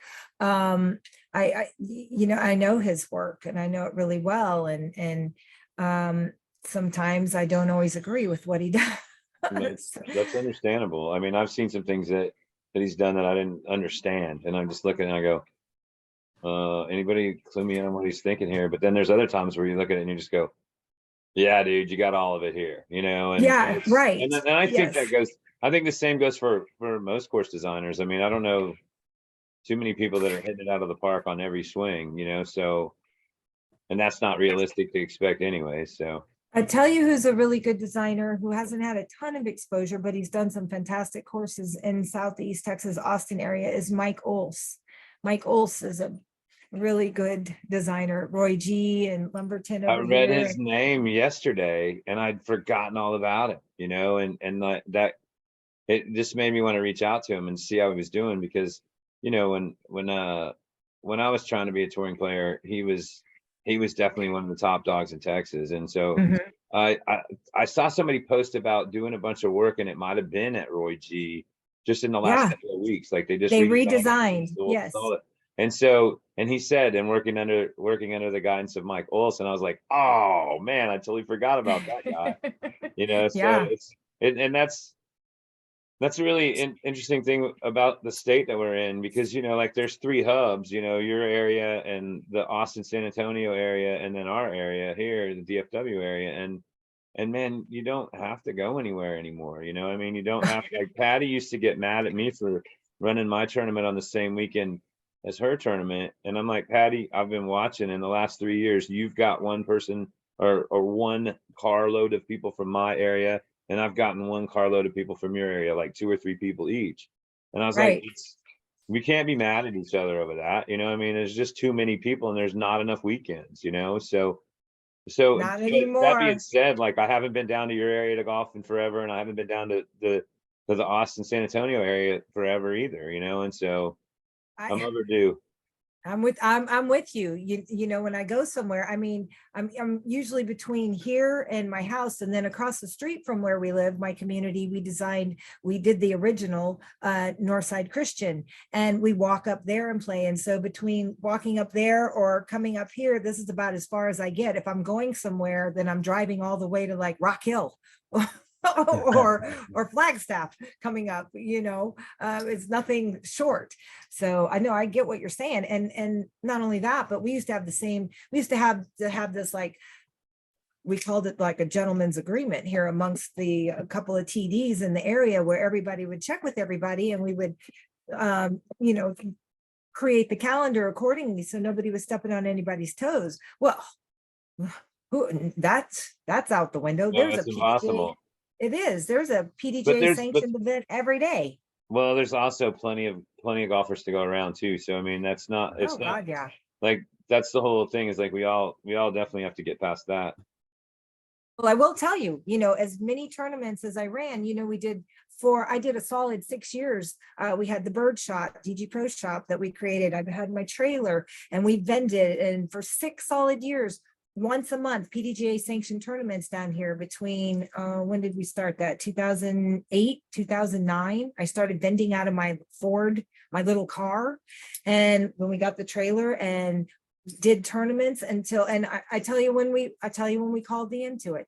We didn't do them once a month. We did that 6-year run, but then we got a little more sporadic. And in January of 2020, we did the Sugarland Showdown and I said, we're done. And guess what? Everybody was done for a minute.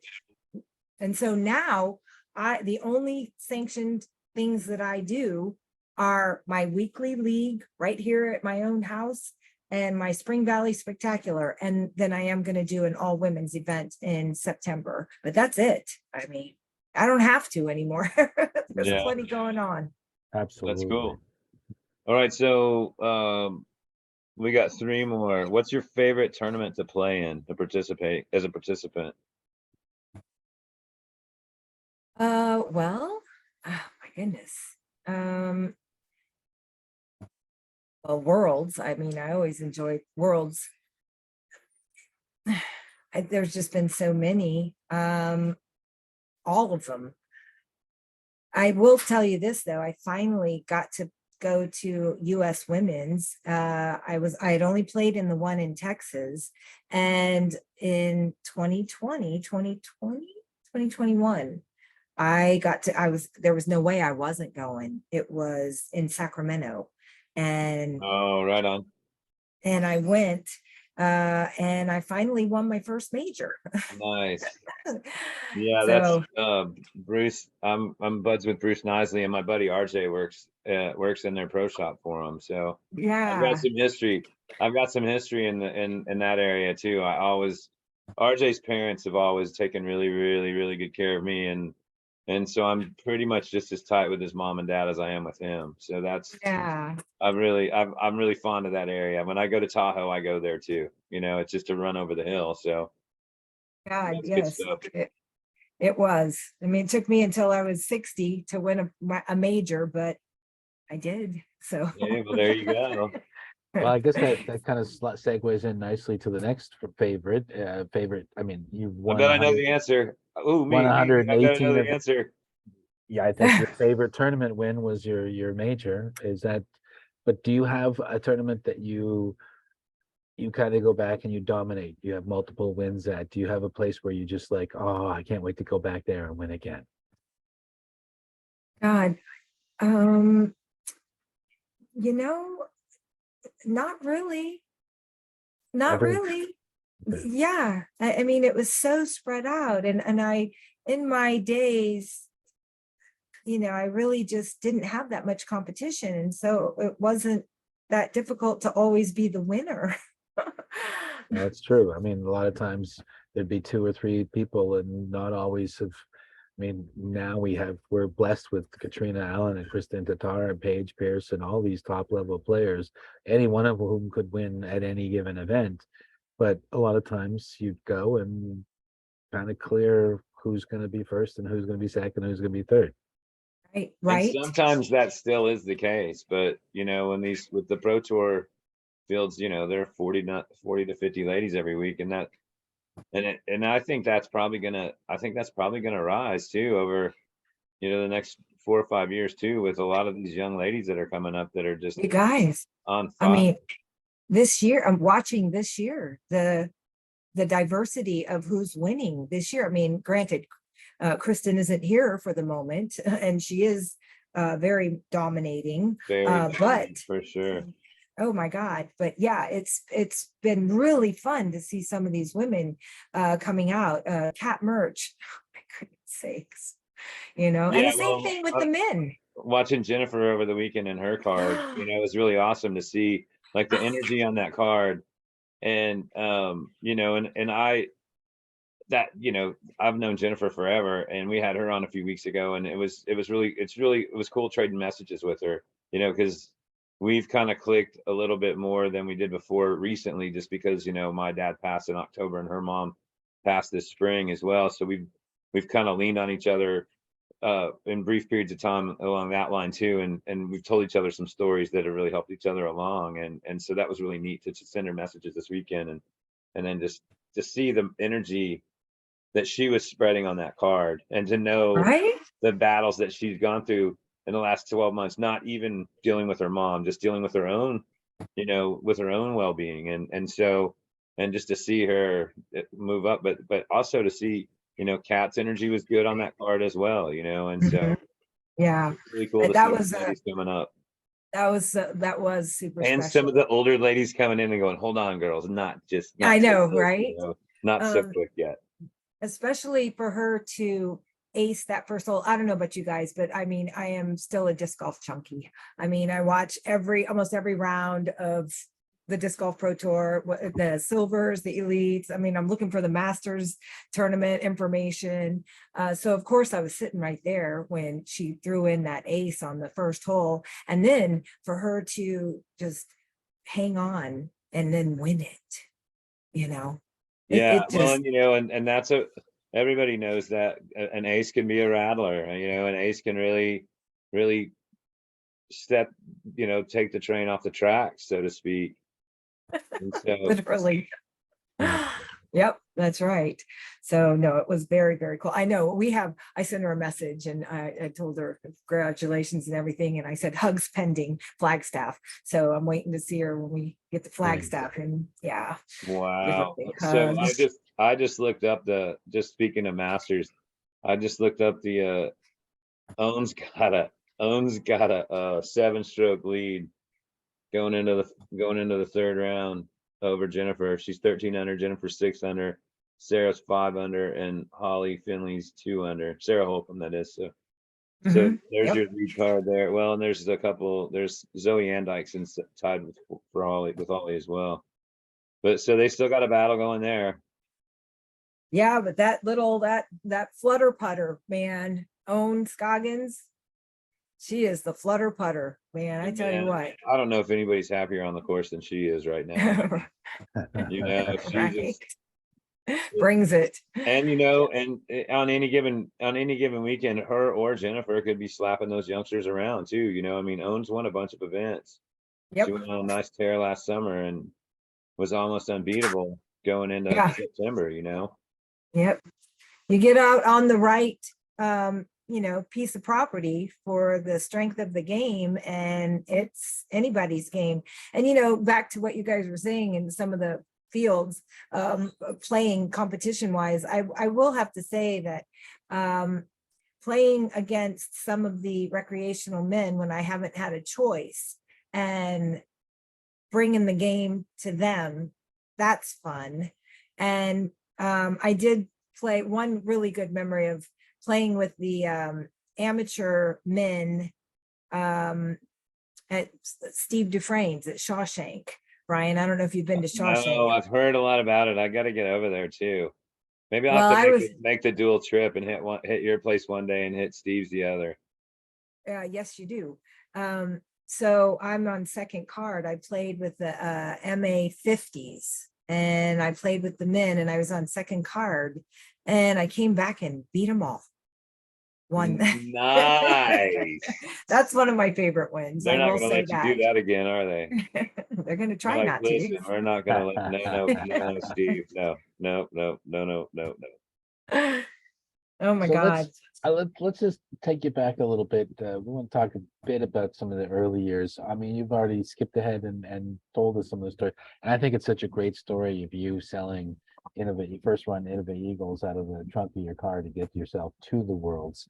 But 1984 was your first, well, that's your second year playing PDGA tournaments, and so this was your first time leaving your hometown to go to a tournament. Tallahassee was your first event. But then you made yourself all the way up to Rochester, and New Orleans to Rochester. That's, I don't know miles. We do kilometers in Canada, but that's still a long way away. That's almost the whole entire country, whether she's in New Orleans or Houston. You're in your second year as a PDGA pro, and you arrive, and I think there's 25 women in the field there in Rochester. This is by far the biggest attendance you've seen in your short career at this point. Yeah. What are you thinking? What are you soaking in? What are you learning from your first experience at the Worlds? That this was like one of the most exciting things ever, that there was this whole world of other people that felt and were doing the same thing that I was doing and wanted to do. And there were so many, it was overwhelming. With that many women, and to observe how good the women were, because I didn't get to see other women and how they threw and how they played, and really set you up for, I mean, that's where you find out. I've told so many people, go to Worlds, don't go with any expectations, go for the experience to find out. You'll find out where you are, and just for the experience. And so that was the experience that really set me up to where I saw that I can do this. Oh, I can do this. And I almost did, when I saw you guys, I saw Kenny's interview, and he told his story about going to win in Phoenix. And I was going to win that same year. But I got interrupted. And then he talked about a little into his career a little bit further when he got interrupted. And it's like he's telling my story. We have almost the same story. You know, I mean, I saw it. I was exposed to it in 84. I went, I can do this. I went back in 85. I'll tell you guys a real cool story from 85 Worlds. I was working in the hospitality industry and was working at that favorite restaurant of mine. And I had these gentlemen that were in the oil field industry, and they thought that what I did, this Frisbee thing, was so cool. And I was telling them I'm going to go to the World Championships. And so they sponsored me and paid my way. And they were from Galliano, Louisiana, paid my way to go to Tulsa, Oklahoma, to play in the Worlds. And lo and behold, the Camelot Hotel. And I'll be damned if I wasn't the first person to arrive for those Worlds at the hotel. And then these other three guys, they were the next three people to arrive right behind me. And they proceeded to ask me to join them for the day. And we went and played all the courses. And one of them's name was Tim Zielinski, and the other one was Harold Duvall, and the other one was Dave Dunapace. And that's how I met those guys. That's kind of like, you know, the great origin stories of a lot of things. Those guys obviously being so important, 1983 being the creation of Innova, and so they're 2 years out from that, and quickly becoming a market share leader in the burgeoning game of disc golf. But because you made those connections with those people, you were able to then use those connections to really grow disc golf in your areas, both in Metairie, but also then more importantly in Houston. And I think that one of the really important things that we've talked about with a lot of our guests are the connections that you make when you meet people, when you compete in these games, in these tournaments. And, you know, especially at the Worlds, you make lifelong connections with these people. You do. This is family, you know, it's more than just acquaintances. Your disc golf friends, your competitors become your family. And that's our community. And that's how it's been from the very beginning. And that's probably a big part. Not only does the passion for the game and man, you go out and play a course and it'll just, excuse my French, but it'll beat your ass, you know, all the way till the last hole. And then you have the best hole of your life. And that's all you need to walk back to the first hole and do it all over again. Yeah. That's really true. I've said you couldn't have put that any better. Because I mean, it is. It's crazy how many times you'll go out there and just take an absolute ass whooping and then go right back and do it again, you know, and so it's really interesting how that affects people. But it's also interesting. I've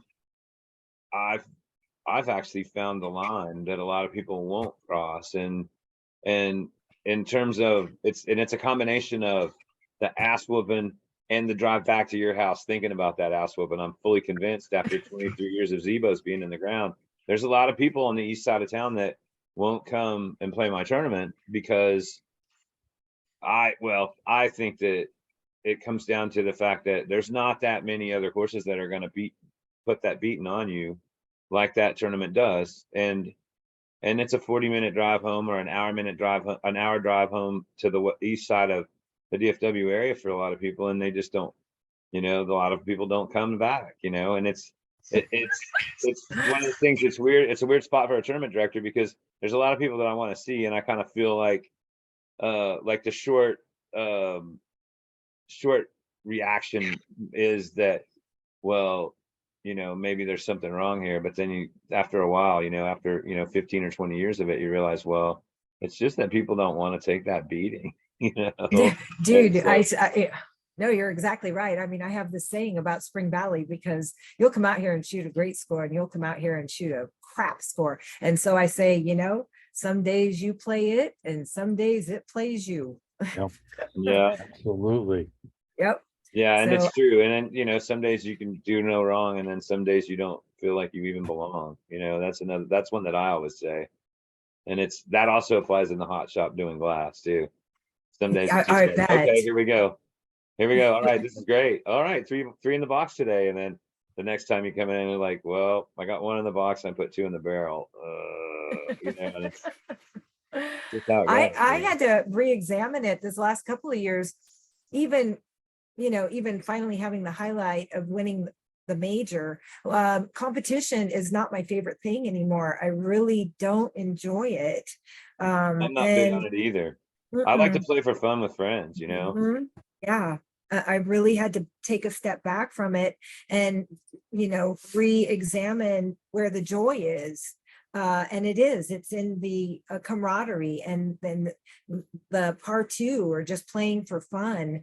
I'm gearing up right now. I mean, we're going to Flagstaff and for Hall of Fame business, and I'm going to be there, and I got invited, so okay, why not play? And now I've got this extra pressure of, oh my God, go practice putting and all the rest of it that goes with it. And then you're gonna see so many of your old friends there too, though. I'm planning on being there for the beginning of that week.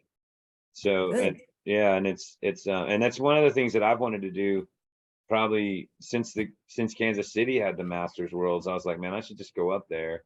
But I had, for probably the first 3 or 4 years that it was split, I gave serious consideration to that, but I had a regular gig in the production industry that fell on that same week every time, like clockwork. Well, that company went bankrupt, so we don't do that gig anymore. So you can go. And plus, well, and it's not like that year. Those years it was in August, and now it's in July. The last couple. So I'm if I go to Flagstaff, I'll be carrying on to Tacoma from there. So it'll be a big week travel wise for me. Well, you should go, because we're going to reprise something that used to happen at the Worlds that hasn't happened in a while. And that's where we make a pretty big announcement, and it'll just be the announcement, but we'll be announcing, like, who the new classes for.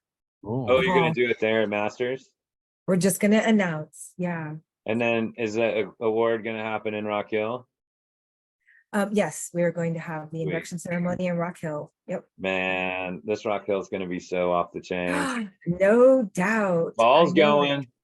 We're gonna. You are? Paul's getting extradited from Toronto straight into the U.S. for that. That's working on the paper right now. It's good that you bring up the Hall of Fame, because obviously you are in the Hall of Fame. And one of the things, when I was doing the research for that, I read some of your other interviews, and you have said that being inducted, being elected to the Hall of Fame is maybe the greatest tribute, the greatest honor, the greatest privilege a player or someone involved in the game can have. Anybody, well, not anybody, but most people can win a tournament, but very few people make it into the Hall. So why don't you just talk to us about, you get the call, they say you're going into the Hall in 2018.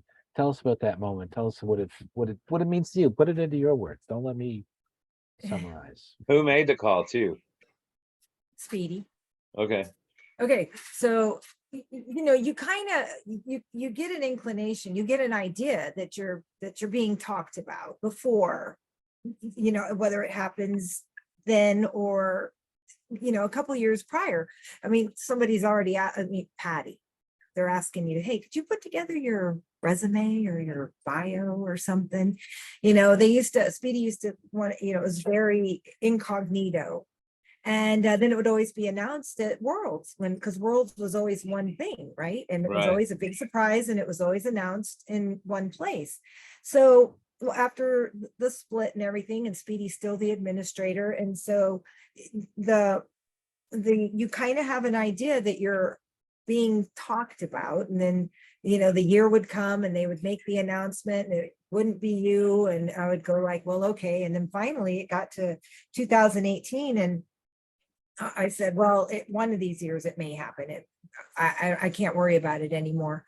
And ironically, in January of 2018, my mom fell down leaving work and suffered a traumatic brain injury and almost didn't live. And through the grace of God, she recovered from that. And this was in August. She had recovered. And ironically, we were at a memorial service for my for her brother in August. And I've been through all of this year and hosted Texas States here at my facility that year. And so here I am with my entire family celebrating my uncle, and it was a good thing, it was one of those at the synagogue. And so my phone rings and I'm with all my family, and I look at the phone and it says Speedy, and I went, oh my God, why is he calling me? And I couldn't answer it right then. So I excused myself when I got the moment and went out into the lobby, and I called him back and I said, he left me a message. Could you call me? I need to ask you some questions about something about Houston, something or other. So anyway, I called him and I said, I'm returning your call. I had a suspicion. And he said, I didn't say that. I said, I had a suspicion in my, could this be the one? And so he said, yeah, I needed to ask you a couple of questions, and then I needed to give you some news that you've been elected to the Disc Golf Hall of Fame.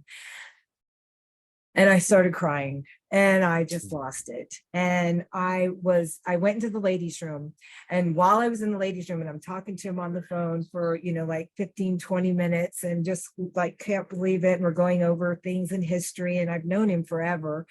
And I finally come out of the ladies' room, and my whole family had exited the synagogue. Everybody was outside wondering where I was. What happened to We're Andy? leaving. Who The whole abducted Andy? family. What happened? I come walking out of there and everybody's like, where were you? Are you okay? Were you okay? And I said, I've been elected to the Disc Golf Hall of Fame, and they all know that it's been my whole life. And so, the whole family, it's just like comes surrounding and hugging and everything. And so it was pretty amazing when I found out. That's how I found out. And I was surrounded by family. It was just wonderful. One That's heck of really- a way to wrap up a memorial service, right? Right. Right. also- And then we drove home, and I was driving my mom because she couldn't drive yet from her injury. And so we're driving home, and I don't remember driving home really. I think I might have flew. But it is interesting, the disc golf family honors you, and you get the news surrounded by family. It's a real interesting family to family connection. And I know that you've said that being now as administrator of the Hall of Fame, after Speedy has officially dubbed you with his Hall of Fame wand, but one of your areas of focus that you want to see happen for the Hall of Fame is you want to improve its visibility and the reach that it has. I think I think there's mystery for a lot of people, like, it's not a mystery what is the hall, but how does one get in? It seems like it's a, when we talk about ivory towers, that's the ivory of the ivory-ish tower up there. So what, as an administrator of the Disc Golf Hall of Fame, what do you want to say to the average disc golfer up there?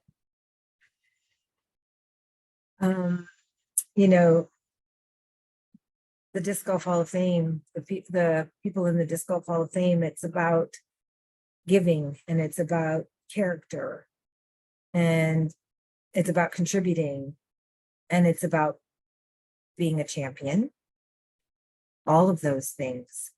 And when your character and your integrity make you stand out for those contributions, then that's when your peers notice. And the way that it works with the Disc Golf Hall of Fame, which was founded originally with that thought in mind by Levon Wolf, and so that everybody knows, the Disc Golf Hall of Fame, which in February of this year became the World Disc Golf Hall of Fame, is an independent entity, and it has never been a PDGA. So it is about honor and integrity, and that's what brings it full circle to being the highest honor. Well, when you put it like that, it is the highest of the honors, and it aligns well also with your Disc Golf Sportswoman of the Year, which is not an official PDJ award, but it is an award of just as valuable merit as anything else really out there. Maybe you can talk about that. You were given the Sportswoman of the Year in 2010. I was the third recipient. Yeah. What is said that it was created by Lynn Warren in 2008 to honor a woman disc golfer whose character, grace, and dedication on the course outweighs her scores. And there we talk about character, we talk about compassion, we talk about building bridges rather than competing with people and burning things down. So talk to us about that. What was that moment like for you? It was the first like big recognition in my career. I mean, I had wins, tournament wins, and but it was recognition by my peers, and it meant everything. Being recognized for those qualities.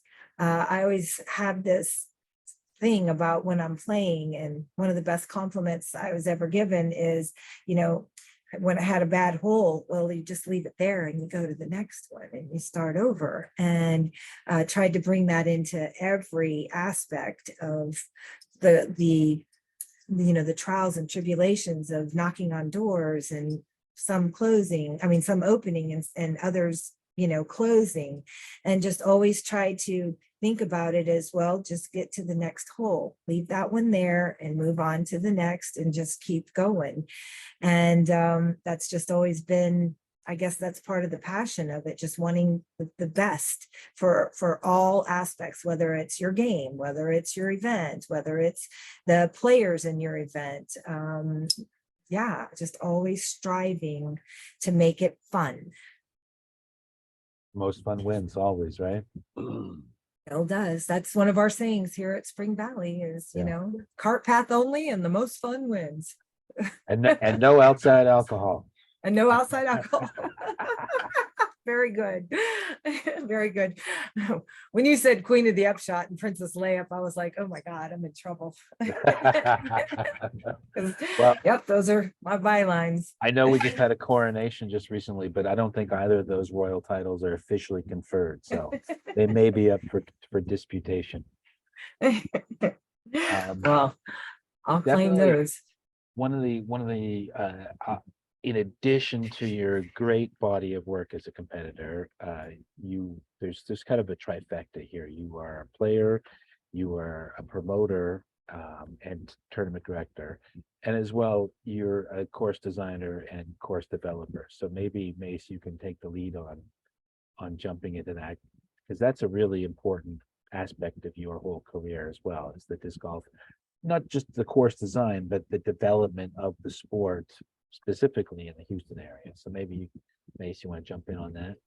Well, so like some of the I've read some of the research that Paul put together on this, and it talked about when you moved over there was nothing there. And I remember those early days in the 90s where we were going to Austin like every 5 out of 6 weekends and playing tournaments and stuff like that. And people go, "What about Houston?" It's like, well, there ain't nothing over there. There's nothing over there. And then I remember playing the Fritz Park Open one time, and you came with LaRon Harris and at least a bus full of inner city kids from Houston. I don't know if it was one bus or two, but I remember y'all came and hung out like all day Saturday, and you had it was the first time I saw anybody show up with a herd of kids at the course, which is something that we do at USCGC every year now with the kids and all that. But that was one of my first experiences with it. So let's start right there and just talk about, obviously, we can dip more into course design too, but you're not just a designer, you're a developer, and you're a regional developer at times as well. So let's talk about that and talk about how difficult was that? I mean, you've got like at the time it was probably like, now we kind of go back and forth with y'all being the 4th largest TV market, and then our area being the 4th largest TV market in North America. But back then, you guys were clearly bigger than us. So, and you had nothing. So talk about how you infiltrated that market, and how did you find your way in? In 1989, I lived in the Midwest for a short stint, and went to Worlds and finished fourth place, and we had been transferred to Houston, and it was supposed to be San Antonio, which I was like, well, that's okay because Austin is right there, I can play. And then when it came down, it was Houston, and I was devastated because I knew there's no place to play, and I had just finished fourth place at the Worlds, and I could see the world title I could see it in Phoenix. I was going to win, but then I'm transferred to Houston, Texas, and I have absolutely no place to practice. So I'm going to drive to Victoria and play Riverside, or I'm going to drive to Austin, right? That was the closest two courses to me, was Bartholomew or Riverside. And we got here in Houston, and settling in to bought a place to live and settling in here and getting to know my new community. And 2 months after I got here, I found out that I was going to be a mom. And so I was going to have a baby. And so instead of questing the world title, I had to shift gears, and I shifted it all over to grassroots. And ironically, I had to go to the dentist, meeting my new dentist and getting a checkup. And this is such a funny story. The dental hygienist, she's asking me what I do. And I says, well, I kind of play this sport. And she says, oh, you need to meet my husband. His name is Doug Carter. He's the Parks and Rec director in Missouri City, Texas, which is a suburb of Houston. Yep. Well, lo and behold, I go, well, you damn right I do, and called up immediately. And he said, well, come on down. And he took me out to this new park that they had. And lo and behold, it was literally mostly cow pasture. But guess what? We made a course out of it. And we dropped baskets. We started the very core group. I knew that Neil Damber lived here, and I didn't really know Neil. I reached out to him, and then I heard about this other guy that was Austin, Richard Algrim, and I made contact with him. And then in 1991, 92, I got a phone call from a guy who moved down from Pennsylvania. His name was John Powell. Yeah. And he said, hey, I heard you were here trying to, get some disc golf going. I just moved here, and, would you want to get together? And John and I got together, and the next thing you knew, we had formed the Houston Flying Disc Society. And we got the first 7 members, and we started having our little get-togethers out at Agnes Moffett Park. I designed Moffett when I was 8 months pregnant with Max. It was an object course, and played it all the way until I had him. And to this day, it's the disc golf course in Houston that made it go boom, because I did bang chains for charity in 1996, which is another whole funny story.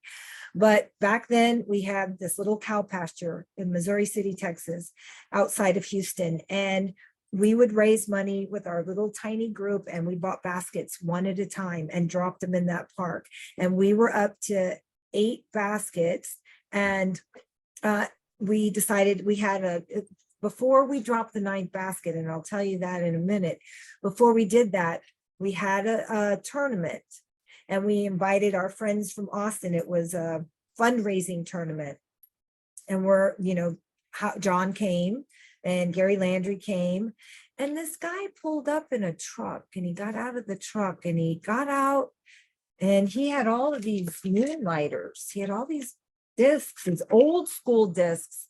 And, we're all looking at each other going like, who is this guy? Well, his name was Don Wilczek. Nice. He saw a blurb. He saw a little blurb in the Missouri paper or something about a disc golf in the park where he lived, and he showed up. Well, that's where we found Don. So he became part of the group. Awesome. We had 8 baskets in Community Park in Missouri City. And this was the second year, it was going to be the second year of the World's Biggest that John had started. Now, for the second year of World's Biggest, John decided that him and was it? It must have been DGA at the time. But anyway, the goal was to promote World's Biggest. They decided to award the city in the United States that didn't yet have a disc golf course, 9 baskets for whoever had the biggest turnout for a World's Biggest. Well, John Powell, we had this other park called Tom Bass, and we brought all our baskets out, set up a 9-hole course, had the World's Biggest, had upwards of like 400 people that we got to come out, and we won. We waited. We didn't drop the last basket in Missouri City because we only had 8 baskets in the ground. We didn't have 9 baskets. So we qualified to do that. And we did it. Nice. So we Nice. won the 9 baskets.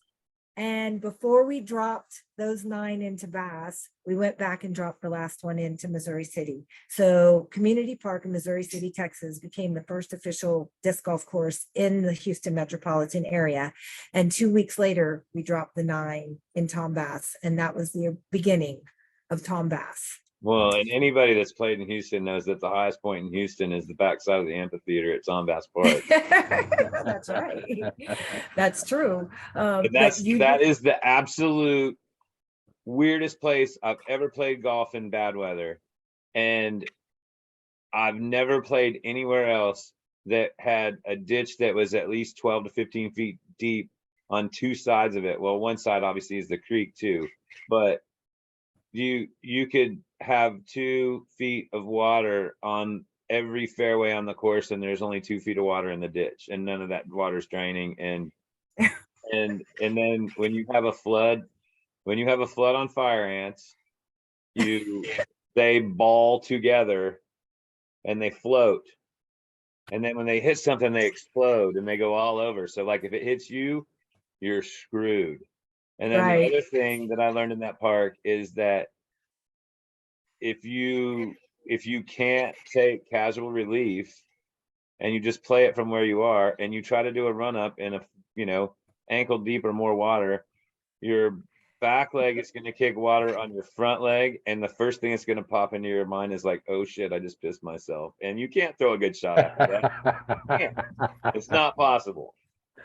How many events did we slog through out there? Oh and my finally, God. I used to go out there and just jump in the water first because you might, It's and it's like that water, that dirt. What is it? I guess it must have a lot of clay in it because it never drains. It doesn't soak in, and then it doesn't run off. And it's just like there's tons of cubic gallon feet of space right there, and it's all right here on the. Yep. Yeah, it's and then Nolan Grider shows up down there and tiptoes through the mud and beats everybody. Yep. And he still does. Yeah, Still does. Pretty crazy. Still does. Pretty crazy. Yeah, basically, your energy, your enthusiasm for development, for promotion, for attaching onto things like this bang chains for charity, obviously the World's Biggest, that was a huge effort, starting the Texas State Disc Golf Championships at Tom Bass Park 3 years after you were able to put in the course there. All of this really culminates in 2002 with Worlds, hosting the Worlds there, and none of that, it's arguable, and I would love to have people on the show to argue this, but really none of this happens without your relocation to Houston and your desire to do something. Most of us who are lifers in the game, we have a desire to do something for the game, whether it's going to be creating merch or running tournaments or designing courses or being that person to facilitate the installation of courses. Somehow the passion bubbles through. And if you had gone to San Antonio would have had the Worlds in 2015. Right. Maybe. Right. And when I, and the honest truth about Worlds in 2002 with Dave Nesbitt and Don Wilczek and Dan Lamont, I had stepped away for a couple of years. I had to step away with personal issues in my life. And there they were to, carry the torch. And then lo and behold, there needed to be needed to be a place for worlds, and they pulled it together, and not only pulled it together, but pulled it off. I mean, Well, it and nobody was else wanted it. That was the underlying story there too. Is like I was super tight with Nez back then, and I would always stay at his house. And in fact, man, great Nesbitt story. John Mayer and I drive down in my old green van, and we stay. Nez invited us to stay, and he invited Mark Dakiv. Remember Mark? Paul. uh-huh. Okay, so Mark was staying there with us. Yep.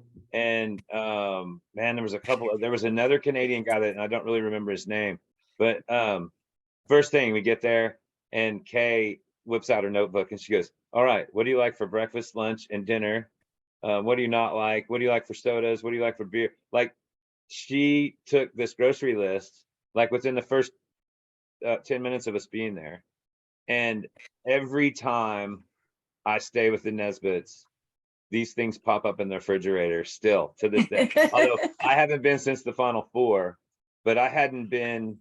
I went and I stayed. Me and a buddy went down and saw the Final Four in, not recently, but in 2016, and we stayed at Nesbitt's, and I show up there, and I hadn't been to their house in probably 6 or 8 years, and the bagels that I used to like to eat all the time. I don't really eat bagels as much as I used to, but like all the stuff, like she went back into her notes and she had all that stuff on hand, and That's like, so and cool. and Nesbitt, like, we're definitely gonna have to have Nesbitt on the show because he's such a wealth of knowledge, and really, well, and he was one of the keys to that whole thing even happening. I mean, we wouldn't have had a world championship otherwise that year.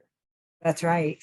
That's right. He was so meticulous and so well organized. I mean, he really put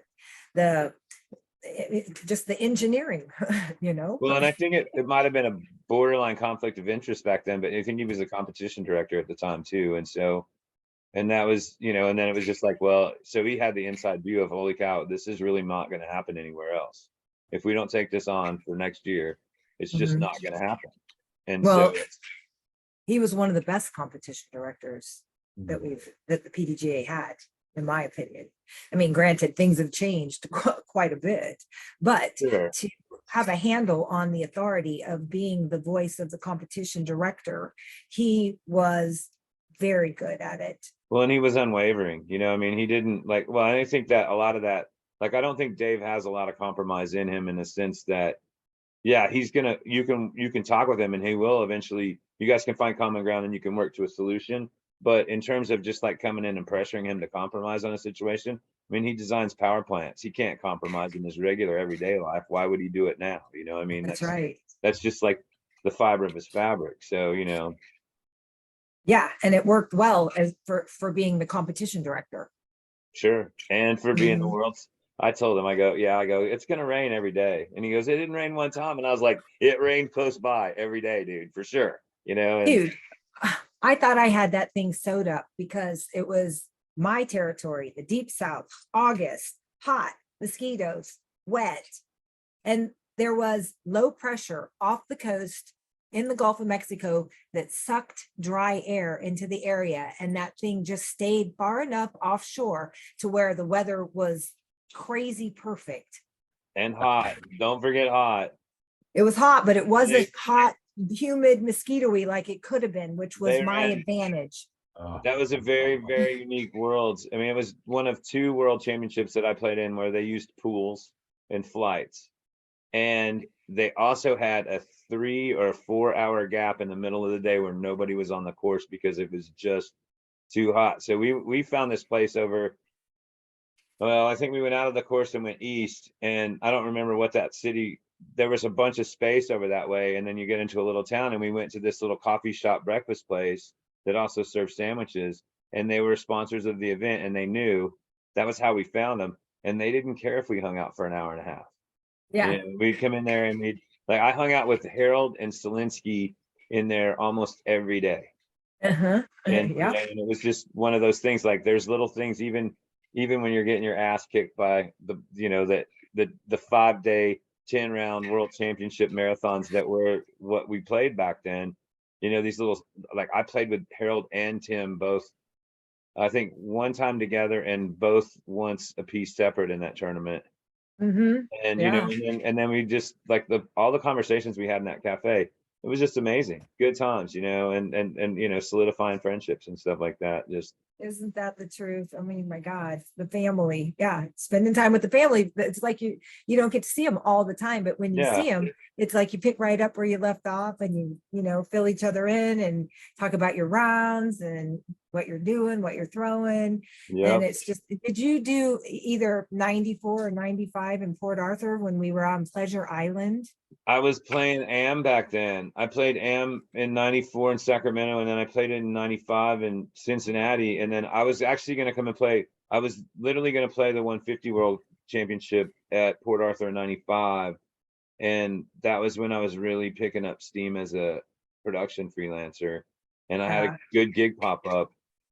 And you know, if you're a freelancer, you got to take the work when it comes, and especially if it's just going to be a 1 day 150 class. I was like, yeah, I got to stay home and work, and so I didn't experience any of that.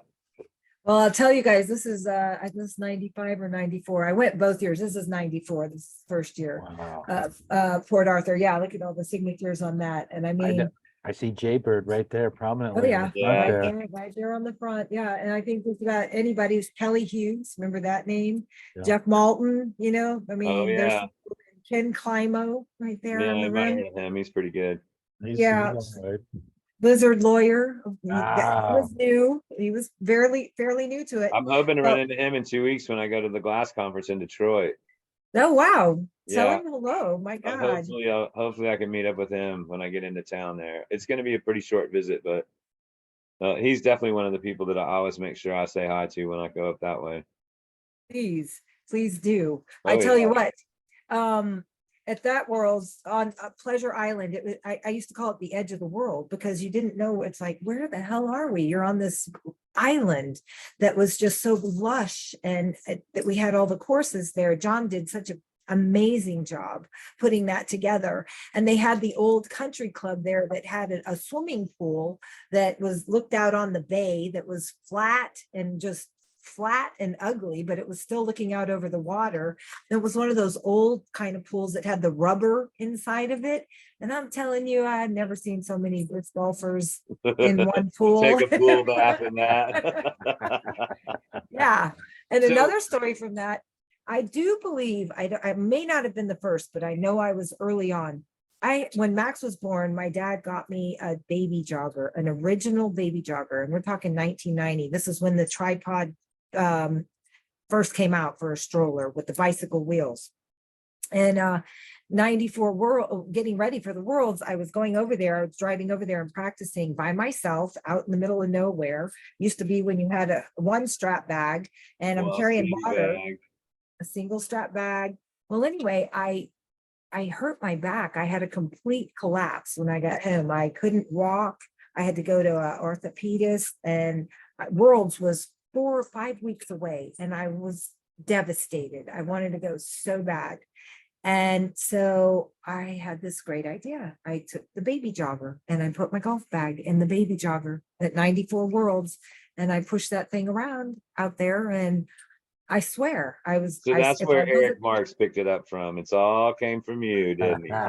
from the baby jogger. I remember I played around at Tom Bass during Texas States with Eric Marks, and he had a stroller, and he was the first person I ever saw with one. And now I almost bet you that's where it came from, because I remember him saying, "Oh yeah, I picked it up from someone else. It's brilliant. Blah blah blah blah. Everything fits. I don't have to worry about nothing." And right so there. yeah, that's I was able to go because I didn't have to carry my bag. I was able to put it in the baby jogger, and you've seen what's happened since. I mean, my God, look all around. I got Zuka's over here and oh this cart yeah. over there, and yeah. So Well, you're on the- talking about Port Arthur, and I remembered this earlier too, and I want to mention somebody's name, and I want to hear, like, I really miss this guy, but Thomas Bertram. Well, oh my God, Thomas and Don and myself, and oh my God, driving to meet those guys halfway with stroke savers that Thomas had just finished welding, and I would pick them up and take them to Allied powder coating for him and get them powder coated. I mean, the whole stroke saver story originated with Thomas. Yeah, So Thomas was awesome. That yeah, was a huge loss yeah, it was. for sure. Yeah. I know. I mean, he was just so sad. He was just so sad. And that's a very, very heartfelt part of our careers. Just Yeah. losing him. Yeah, it was a I tough one. when I came through Texas in '96, that's the first time I met John Houck. I went to his warehouse somewhere in Austin. I can't remember where it was. It was kind of a gritty place, and I was asking about Port Arthur because I was trying to follow the world's best disc golf holes, and I wanted to go on a pilgrimage of disc golf. And I said, "What's Port Arthur like? Can I just go and play? Are there still courses?" And this was a year after the World, so the courses had kind of been overgrown and let to go to seed. But he said, "You know what? I'm going to call my friend TV, and he'll take you out there." And so Oh, I was able nice. to play one of the, I think, a combination. Barry's Treasure. Well, Barry's Treasure was the permanent course, but the other one, I can't remember what it was called, but it was the big one. That's the one where Andy Kreml putted on the edge of the cliff. She gave it away, and she my gave it away protege there. won. She gave it away. Yep, and Becky Powell won. And I'll tell you what, Becky Powell won, and Becky was one of my Another proteges. awesome name from the past. Yes, very much so. She's in the Texas Disc Golf Hall of Fame. Yeah, they just live Uh, west of me in Weatherford. I know, and I keep up with her a little bit here. I mean, we keep up with everybody with Facebook or Yeah. social media.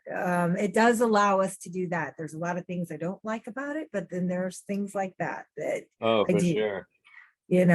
But Becky Powell was, when her and John moved here, and we would go out here to our object course at Jackson Hill, and Becky she could always take it or leave it. She wasn't as bitten by it as I was and John was. And then I guess it was maybe 3 years into it, and she kind of got a little more serious. We teamed up for teams at World Doubles. We weren't able to really pull that off, but then she kind of had the bug to play individually, and we were at a tournament in Austin, and she finally beat me, and she never looked back. And then in Port Arthur Worlds, and Annie had it, but she threw it away, and Becky won. So yeah, that was an amazing throw. Those Worlds, I mean, watching even the men, watching Kenny and Crazy play through, we called it New York City, or it was the New York Tunnel, whatever those Right. holes were.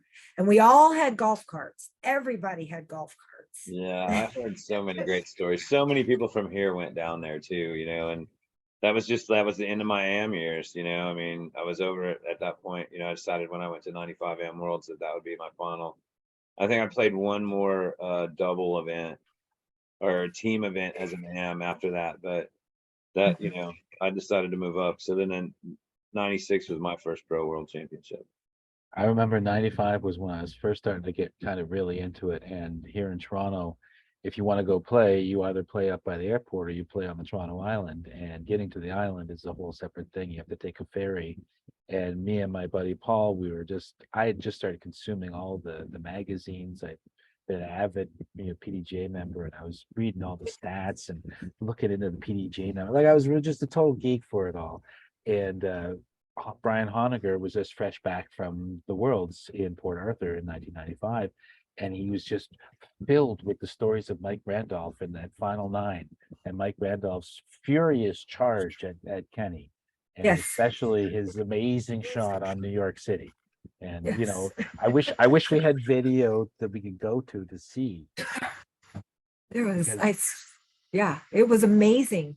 I mean, it was thrilling, and it would thrill the audiences today to see what we witnessed there, because it literally was. It was just, that competition was, I don't know. I mean, you see it today. We see it, bits and pieces of it, but God, back then, yeah, it was special. It was a different contest back then at the Worlds too. I mean, it was 4 days, 2 rounds a day, and then a final round in the Saturday morning, and then if you made the finals, final 9 Saturday afternoon, you know what I mean? So it's 9.5 rounds. It's a lot of golf, and I don't know.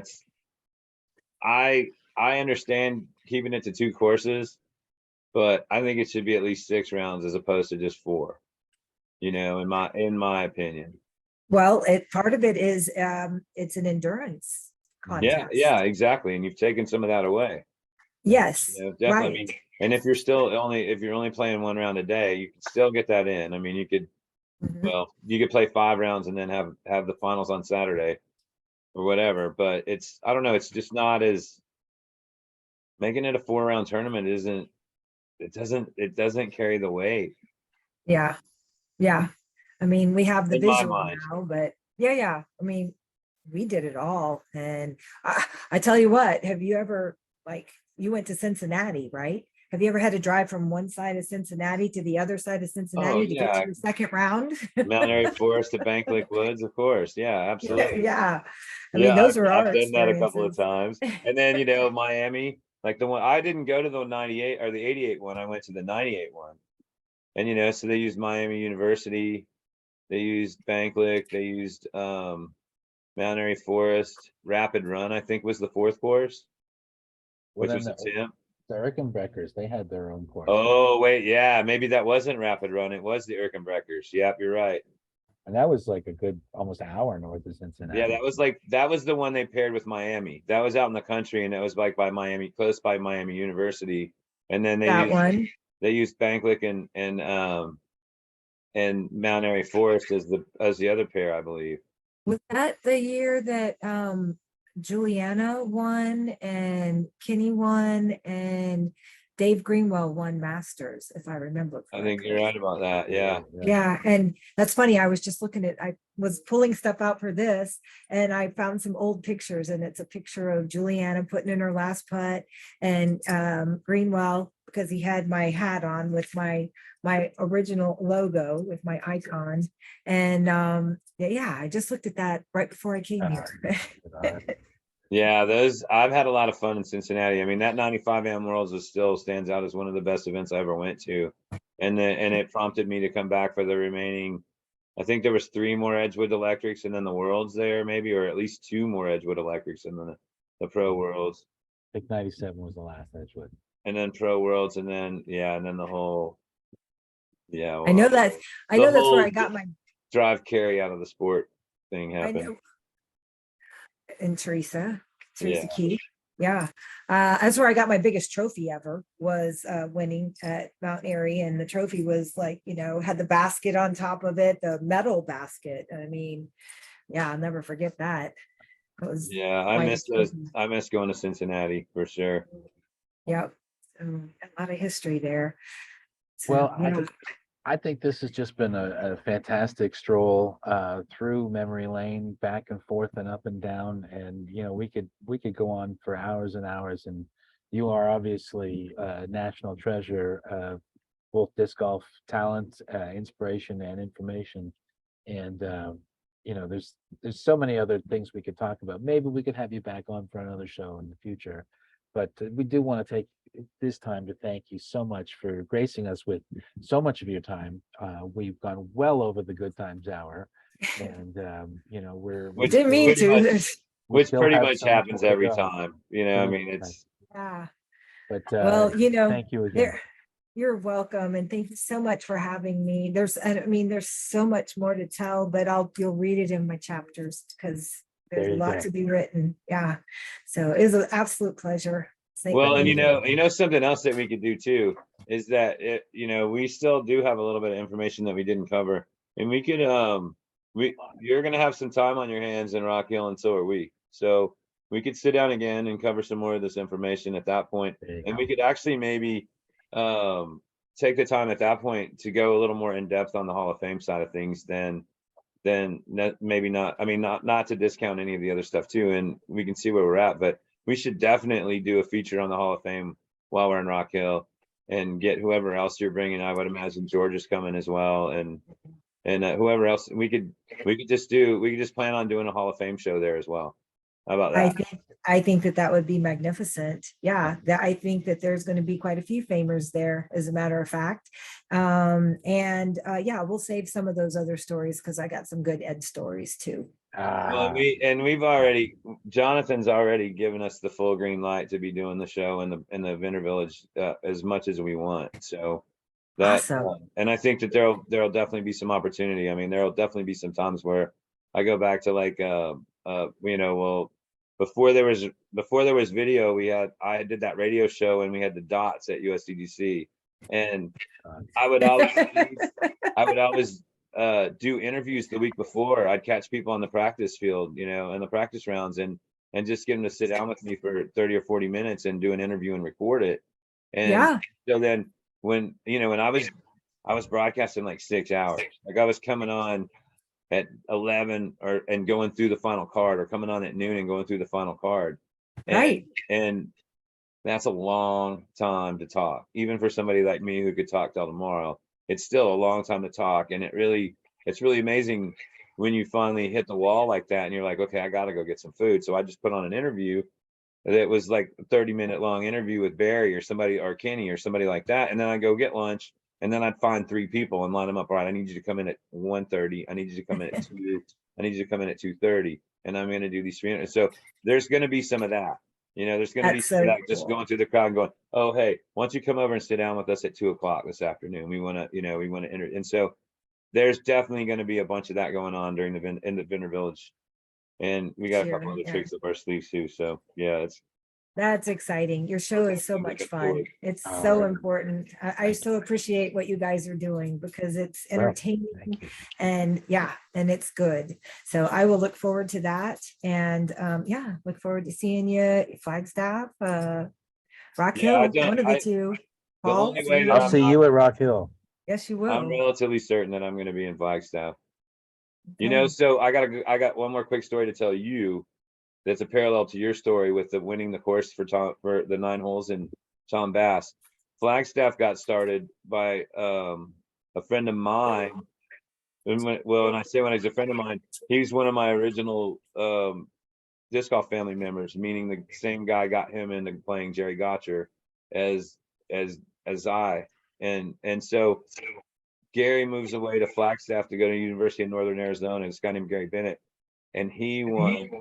They won the free 9-hole course on the world's biggest that year when they were the intro course. So Thorpe Park and that the original 9 at Thorpe Park was a world's biggest 9-hole. Okay. I played it in 03. I played Worlds in Flagstaff right, in exactly. 03. There you right. go. So okay. And I think So I'm playing it again this year. I have a little bit of a fond spot, just from my disc golf brother got that guy out there. So that's a pretty neat. That's cool. Similar story to yours, obviously not as big a town and not, but it's a big golf town now, Yeah, it is. Yes, let's hope nobody gets stuck up at Snow Bowl in a snowstorm, a freak snowstorm. I was in that. I was the one that took the picture of Rayleigh and those guys in the porta potty. In porta potty. Yeah. That's a famous picture. That's one of my few credits and photo credits in disc golf. That's funny. That's a famous picture. Oh yeah. Well, and then me, Schwebby, and I don't remember who else. There was 2 others of us. There was 4 of us, and we were literally sitting like as tall and as tight as we could, shoulder to shoulder to shoulder, because we were wearing shorts and t-shirts. Right. And we got like 1.5 inches of pea-size hail. And like it went from like 80 and beautiful to like 49 and we should not be here in a matter of like 15 minutes. Yep, that's the famous story of the 03 Flagstaff Worlds for sure. Yeah, riding down Dan's truck. He was shuttling people down in his pickup truck from work. Yep. Shuttle, it was definitely less than ideal. Oh my God. Wow. Well, this is going to continue to be fun, I can tell, and I can't wait to go back and watch. I've watched quite a few of them already, but oh my God, they're so much fun. Y'all keep doing what you're doing because it's great. Well, thanks. And that brings me to one more point. It's all these are archives. Yours is the only one so far that's not up on our YouTube channel. And it's Good Times 12:15. Is that right? Good Times Hour 12:15. Correct, Paul? Our YouTube. I can't remember. Yeah, it'll be there. Good Times Hour 12:15, if I'm not mistaken. But anyways, check it out. Thanks for stopping by, Andy. Thanks for doing your research, Paul. And this has been great. It has. Thank you guys. All Have a right. wonderful evening, my friend. Keep doing what you do. Much appreciated. You guys too. Take care. All right. Have a good one. Bye-bye. Bye. All right. Killing Facebook Live. There we go. Hey. Good job, buddy. Good job.